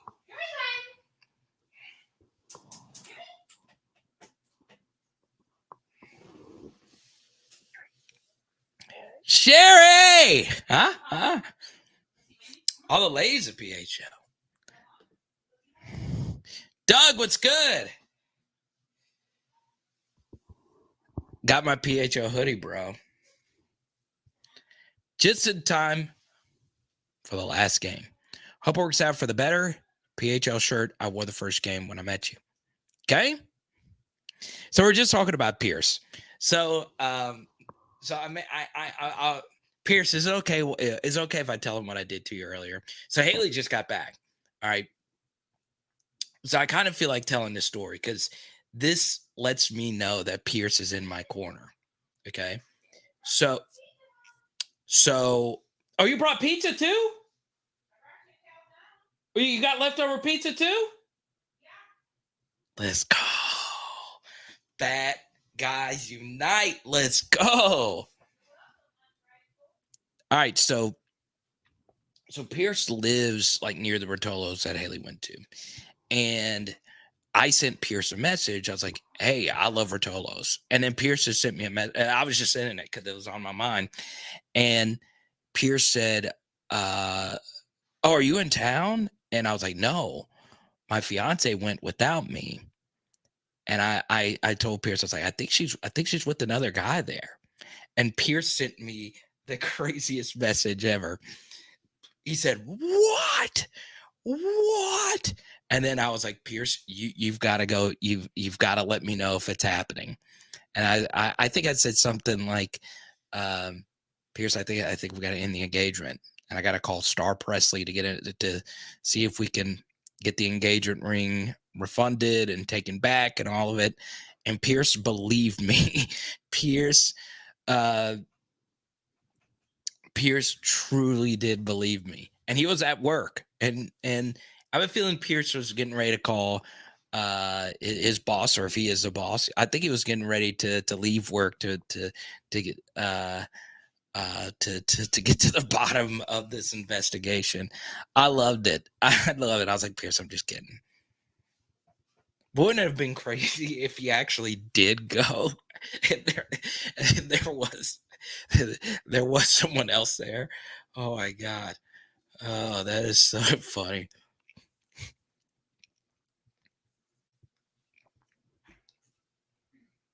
Oh, Peyton's at the game.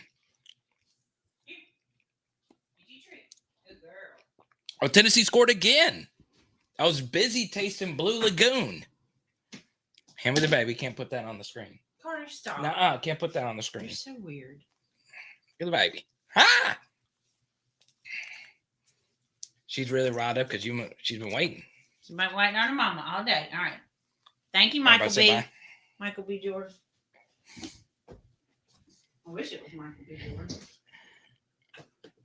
There you go. Leave him for you. I would too. I mean, leave you for him. Whatever. I'm just kidding about the other day.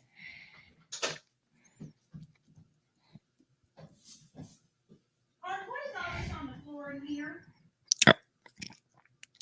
Cheez-Its. Z, baby. What are all these jerseys on the floor? What are all these jerseys on the floor? There's nothing. Why are they on the floor is what I'm asking. I'll tell you later. I'm putting them up. I put them up. That's fine. Why did you get all that crap out? No. I'll tell you later. You couldn't put them up? No. Carter, come on, dude. Damn.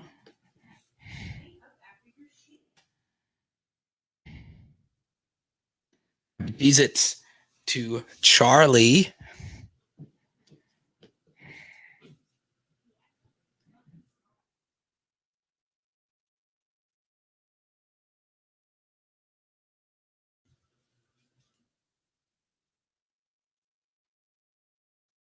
Michael B. Jordan's bankroll. Huh?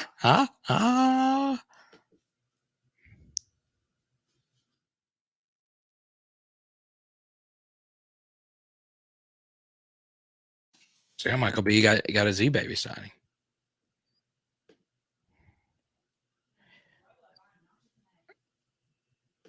Joe Burrow statue.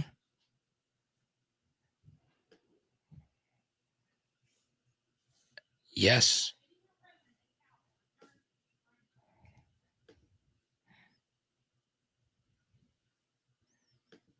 What I think of Nuss's NIL deal, I'm happy for him. Right. You know,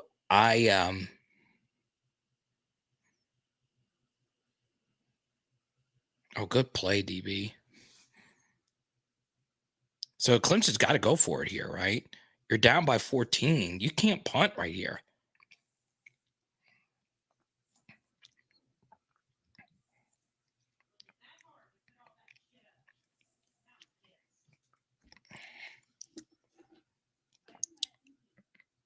Sir, thank you. But yeah, I'm super pumped of Nuts' commercial. I really am.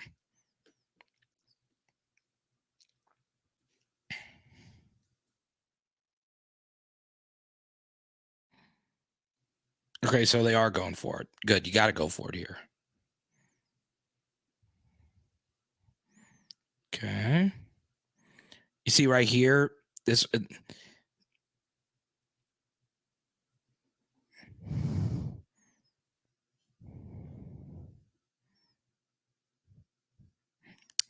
You'll see it right here. It's all on the quarterback. He bailed out of this pocket, and the worst thing you could do as a young quarterback is bail and panic, right? So there's no reason for him to roll out to the right. Okay, they didn't show you a good replay of it.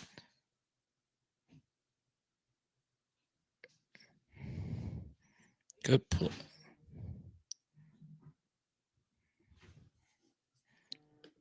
I think LSU needs a center, tight end, running back, center, and another safety in the portal. Center, I think Charles Turner is fine, and Fitzgerald West as a backup. I think they're fine there. You could upgrade though. Tight end. Yeah, I think they tried to get the ones that went to Florida State, or the 6'8" one that went to Florida State. Running back, and Bruce, thank you for the super chat. Getting a running back out of the portal. I'll tell you, watching Logan Diggs run today, I think it'd be very interesting to bring him back. Do I think there's smoke between the two of them? You would like to think that there was some kind of contact with the Notre Dame coaches on staff, and Logan Diggs being from New Orleans. Logan Diggs can play. Center and another safety. Okay.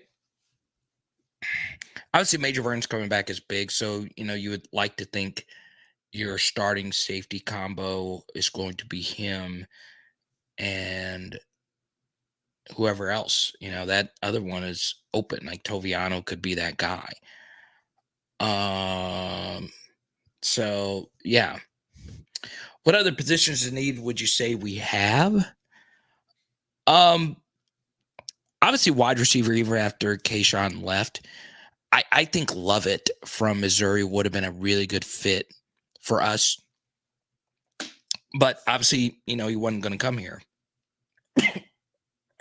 Excuse me. One position I think that's going to be very interesting, Aaron, and this isn't something that's been talked about a whole lot, is punter, right? Jay Bramblett was really good. So Peyton Todd, he's entering what looks to be year 3, and he was a top 5 punter nationally from West Monroe, and twice he's been beaten out for the starter punter's role. right? Now he got beat out by very experienced good punters, Avery Atkins and Jay Bramblett. But yeah, it's very, very interesting. So yeah, I think, this is going to be a big year for him, obviously.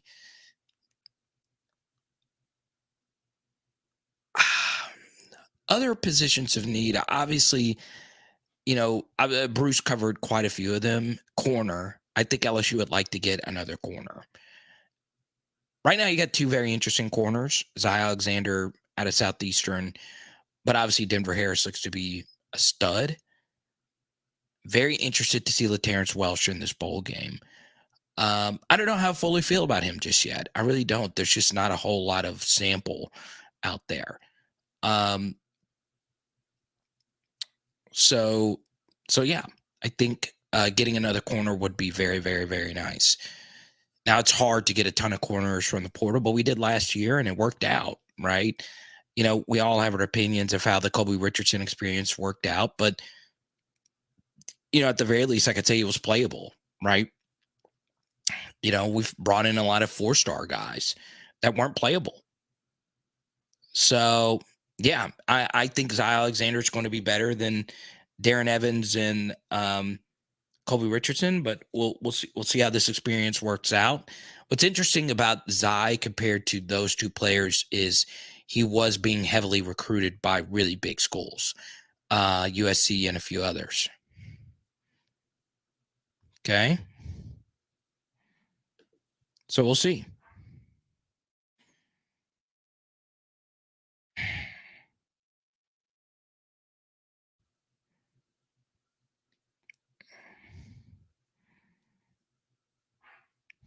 So I know a lot of you have this game on the background. This is something that LSU did a really good job of last year on these 3rd and 7s or these 3rd and longs. That was 3rd and 11.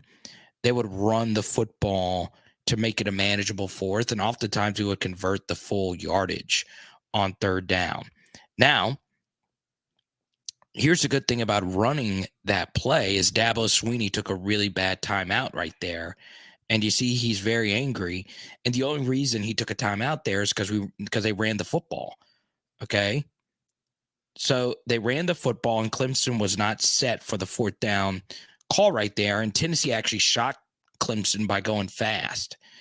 Right. I understand, you're up by 2 touchdowns here in the clock. It's middle of the 4th quarter. It's still a lot of time. Right. So in that situation, I think too many coaches, and this is why you guys know I'm a big Josh Heupel believer, right? I think tonight is solidifying why he should be coach of the year. You lose your best quarterback at Tennessee since Peyton Manning. You lose your Biletnikoff winner, the guy, Jalen Hyatt, and then you also lose a guy who was higher on the totem pole than Hyatt before he got hurt, Cedric Tillman. All 3 of those guys opt out. Your best linebacker opts out, and you're beating down Clemson. And you forced him to blow a timeout. You decided to go fast. And, right there, I was probably I would have punted there. And you guys know I'm very aggro on 4th down. That was some really good coaching. That was some really, really good coaching right there by Josh Heupel. I know it's early, but would you consider a PHL meetup in Orlando for the kickoff? You don't have to stay on longer.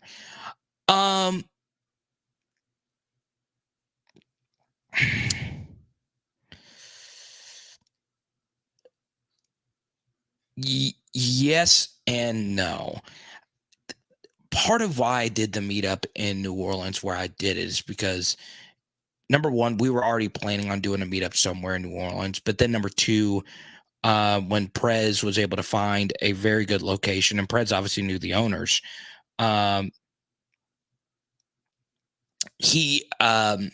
we knew that it was going to be a blast. And Jared, you were there for the meetup in New Orleans. It was a blast. I want to do one for an actual home game, right? And I've spoken to a few people about what we should actually do for it. And, as of right now, I'm kind of circling the Arkansas game because it is early in the season. The game means a lot to me. Both teams will still be competitive. And I Arkansas is going to be undefeated going into that game, more than likely. So I think that will be a night game. I don't think that'll be an 11 a.m. game. I kind of want to do a meetup then because I know we're going to have competitive teams. I know both teams will still be in it. And it's also early in the season. I think it's easier to do a meetup earlier in the season than later in the season because people are saving up for Thanksgiving. People are saving up for Christmas and all of that. So I love the earlier in the season meetups. I just do. Okay. All right. So it's 3rd and 10. You got to cut the yardage in half. That's holding in the end zone. Oh, man. They did not call it, and they drop again. So right here, you got to go for it, right? So, this was brought up to me, and I was doing radio this week in South Carolina. A bad offensive system and a coach who might be slipping some is Dabo Swinney. I know they won the ACC title, but I think if Clemson and Florida State played right now, Florida State would be 3.5-point favorites. And I know they barely beat Oklahoma, but Clemson's offense is very antiquated.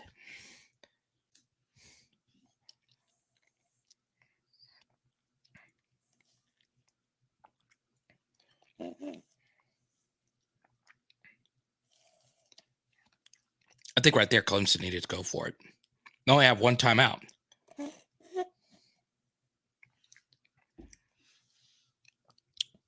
Are you? No,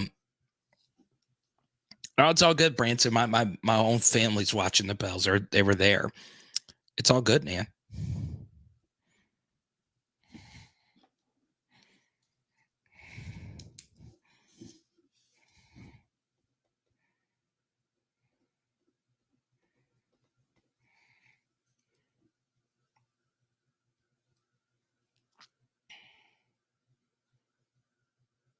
Oh.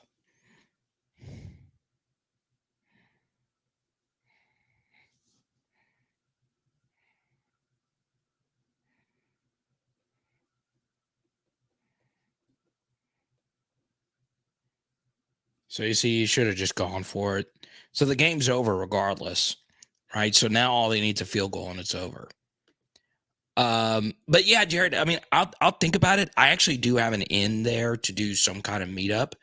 Actually a Florida State buddy.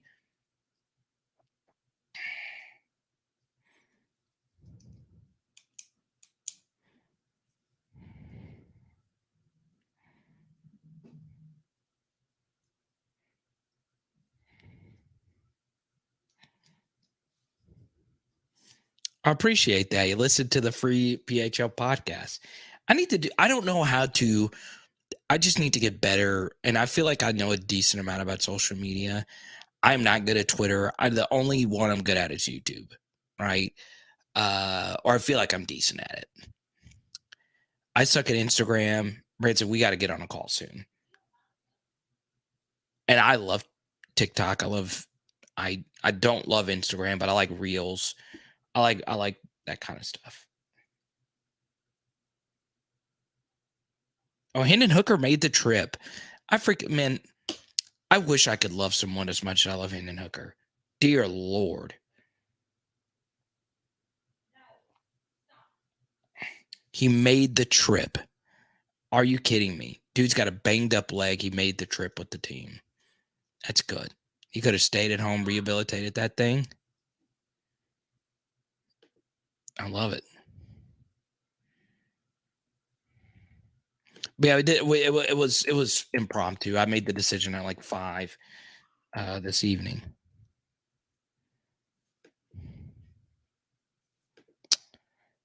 But yeah, I did some radio in South Carolina this week, and I talked about DJU obviously a lot. Man, what a story!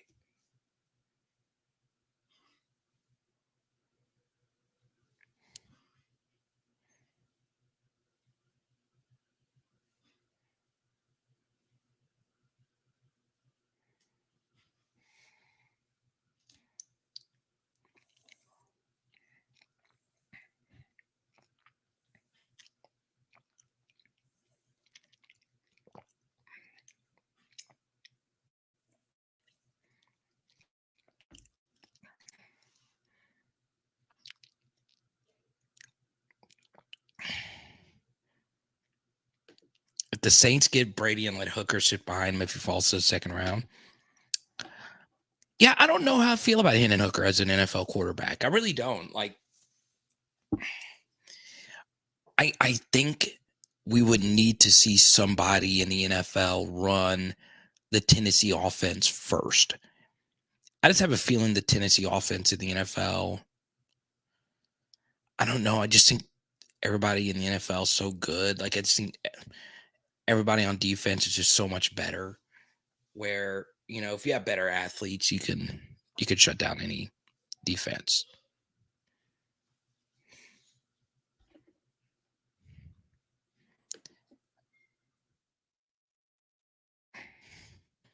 Meet up at Universal?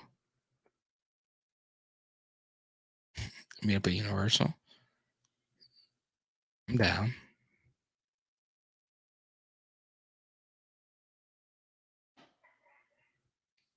Michael B, make sure you check your DMs after this on the Discord.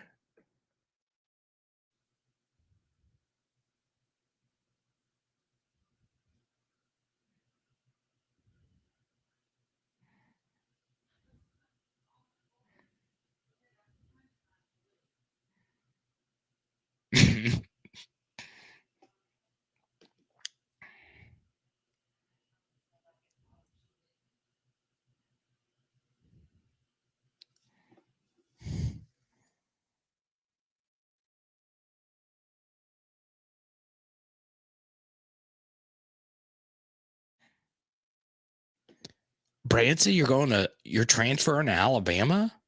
I'm kidding. And then I like that. I like that mindset. I love that. Yeah, so Tuscaloosa for a game is pretty fun. I've been to 2 games there. 2. 09 and 11.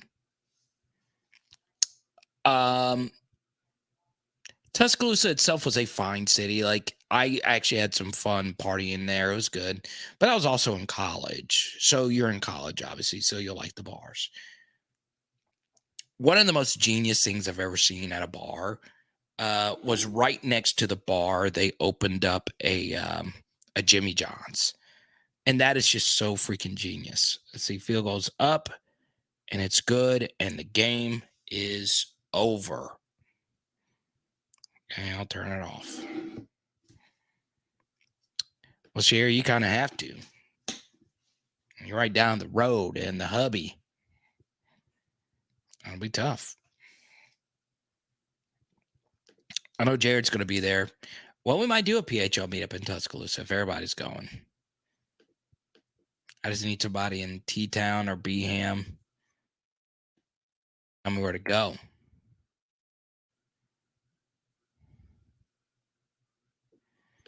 Yeah, Bruce, a lot of those portal needs, I do agree with that. I do.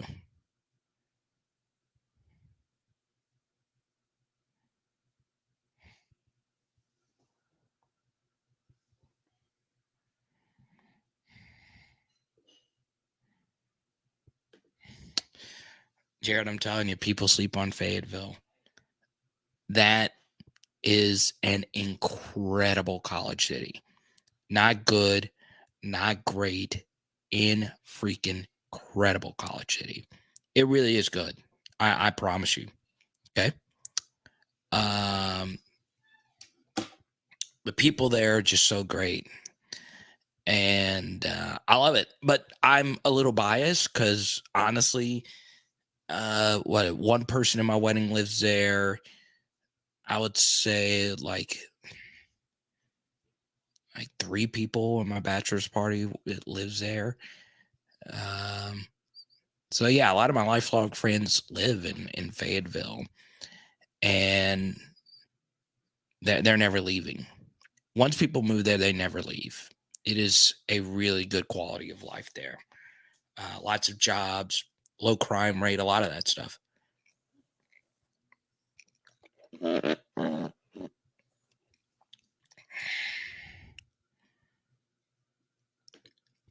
What do y'all think? Y'all like Jordan here? What do you think, Sherry?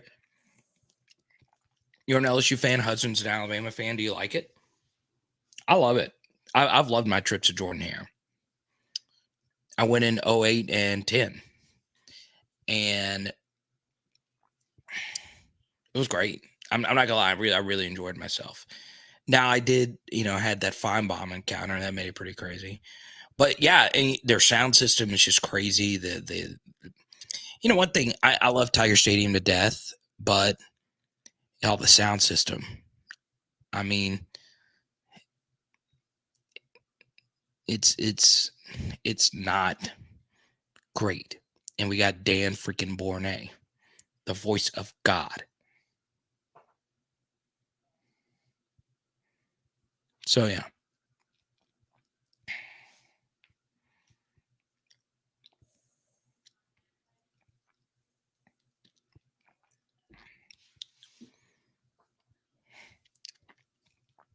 I was on press row and on the field. So I was able to get a pass for both of them. Crazy. As a student, I was wild. We actually went there a day early. So we were there Thursday night, Friday night, Saturday night. And I remember vividly, like, I had a radio show lined up there and it just went to crap. Because I was a student, we had some kind of technical issue. But other than that, that was just such an epic weekend. It was crazy to be a part of it.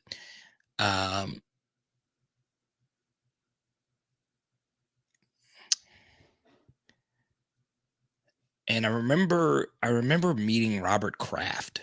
He was at the game. It was brief, but it's weird when you see billionaires, like guys that are worth that much money. It was crazy. That many people were there.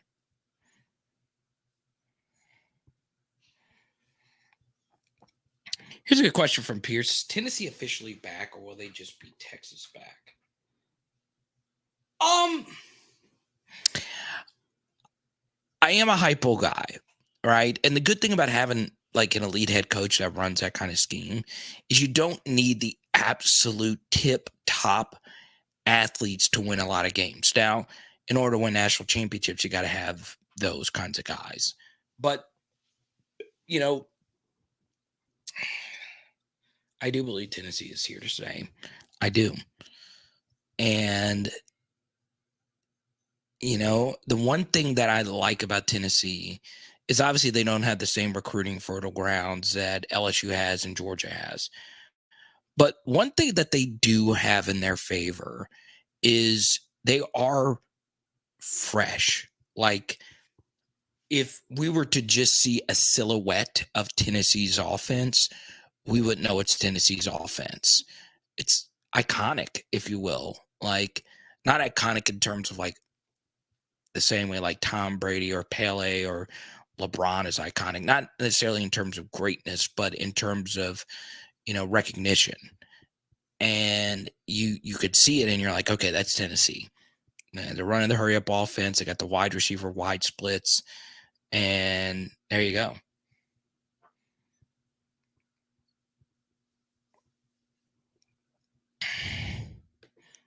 Super cool that you worked with KLSU. A bunch of my friends do now. They go on trips like that and meet the SEC.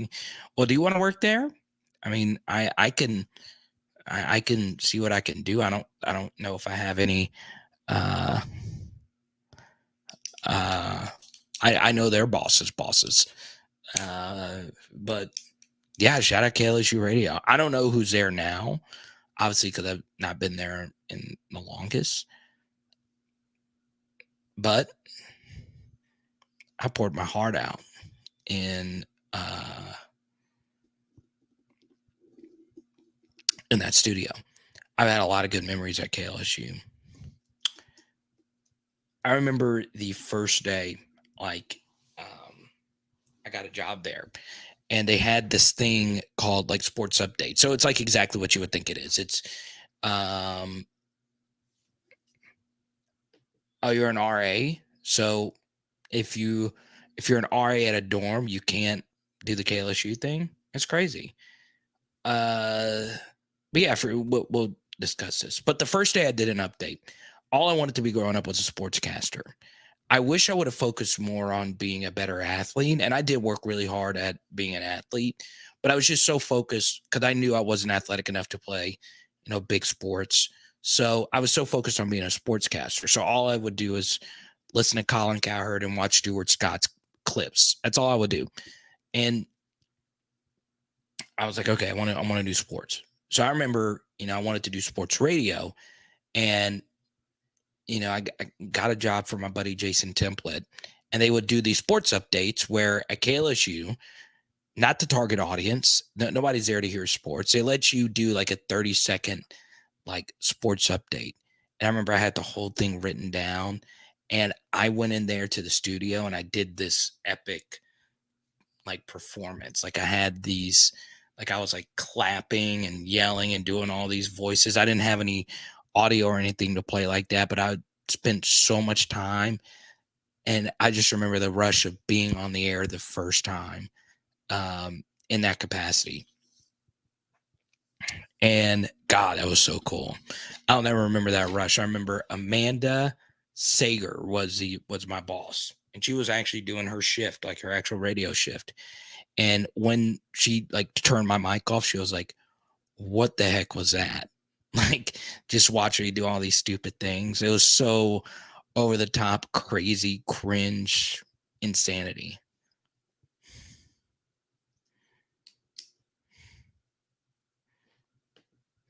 The Sunday updates are the most important updates, man. But I don't know if they still have the show. We'd have the Sunday night show.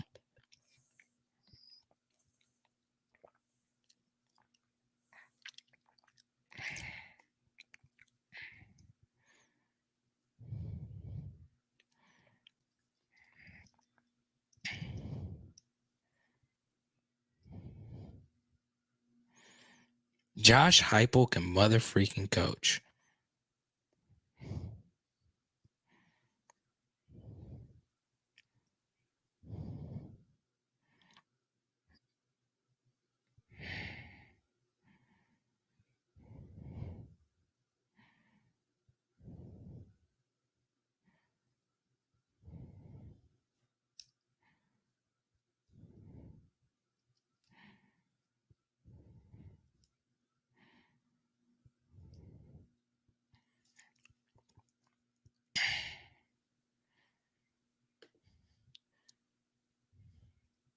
I do. Oh yeah. They do the so they still do the tailgate show on Friday. That's good.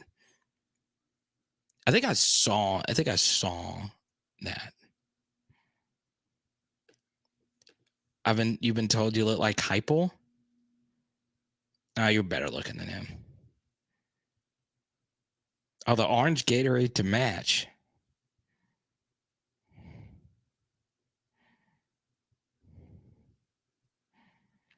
Happy for Joe Milton. That's called being a good teammate. So we saw two backup-ish quarterbacks get win today. Actually, three. We saw three backups today win. The backup for Pitt won, Stassi, whatever his name was. Then we saw Buckner come back for Notre Dame today. And we saw Joe Milton today. God, I love college football. And I'm not going to go on this rant again. They tell you the bowl games don't matter. The media will tell you that these bowl games don't matter. And 6-16 shouldn't be in my... Man, I'm going to punch every one of them in the face. I promise you, these matter to the... I promise you, this matters so much to those players. Well, Clemson's played in all these big games, and they don't care about the Orange Bowl. 5 years from now, they won't care that they lost this Orange Bowl, but I guarantee you the players in that locker room care.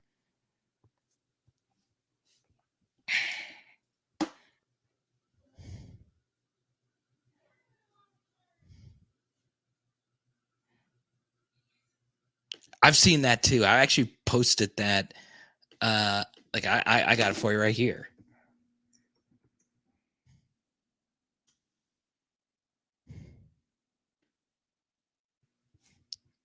Here we go. This was my last like community post on Power Hour SEC. I got you right here, Pierce. And I never do the community tab. Look at this. Huh?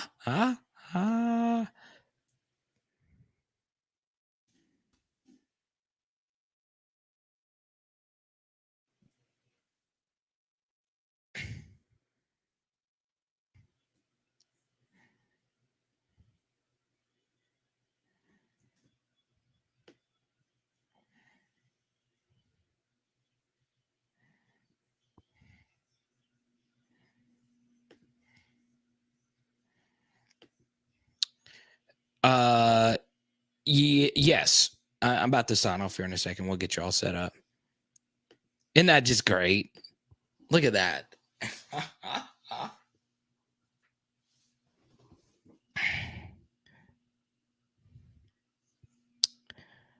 going to be honest.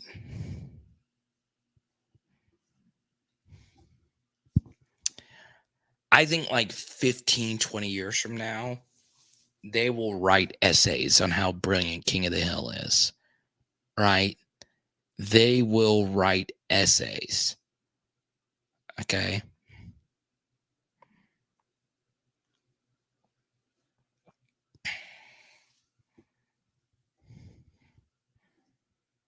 Isn't that just great?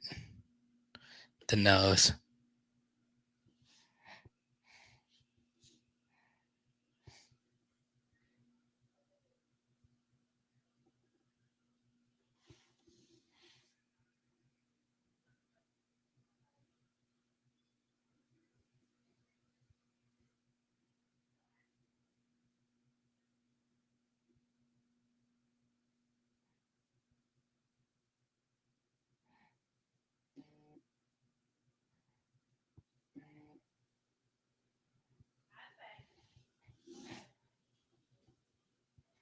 There you go, Brant. Branson said, let me go ahead and lock in my hat. I love it.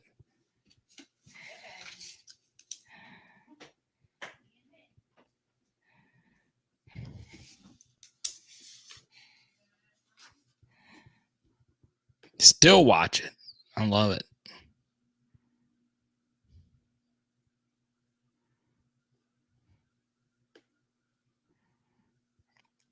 All right.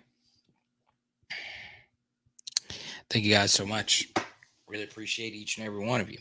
Now, here's what we're going to do. Okay. We went an hour longer than I thought. I did the 5-minute thing like an hour ago. Appreciate Aaron dropping in our top super chatters tonight. Aaron, of course, along with Van and John Sibley, the usual suspects, stepping up big time. Jared, you guys know who you are. Really appreciate your financial support of PHL. Shout out to all our patrons. Once again, we were able to reveal our Presley Collection Pearl winner. Death. Hey. Big Al's lovely wife. Gotta love her. Look at that. Presley Collection, PresleyCollection.com. Look at those pearls. That's beautiful. You can get your pearls today. I think there's still a PHL discount. I got pretty big PHL discount on those pearls. So if you want to hook up with that, let me know. Oh, really? They do? I'm not sharp enough. Like, I'll look at TikTok from time to time. It's just so addicting. It really is. So that's it, Jared. Every time I turn this off, like, I'm serious. Like, I get like a little sad because I just love doing this so much. I would do 5-hour live streams. In fact, we kind of sort of need to do one day. Let's just go 5 hours. Let's just see how it goes. Okay. It is. Pow out LSU. Boom. And tonight we're doing Rotolos and a little peach dac or pineapple dac. Hey, Bubs. What? I'm signing off. Thank you so much for the dac. I'm getting the bed ready for bed, Carter. We'll talk to you soon. Let's go.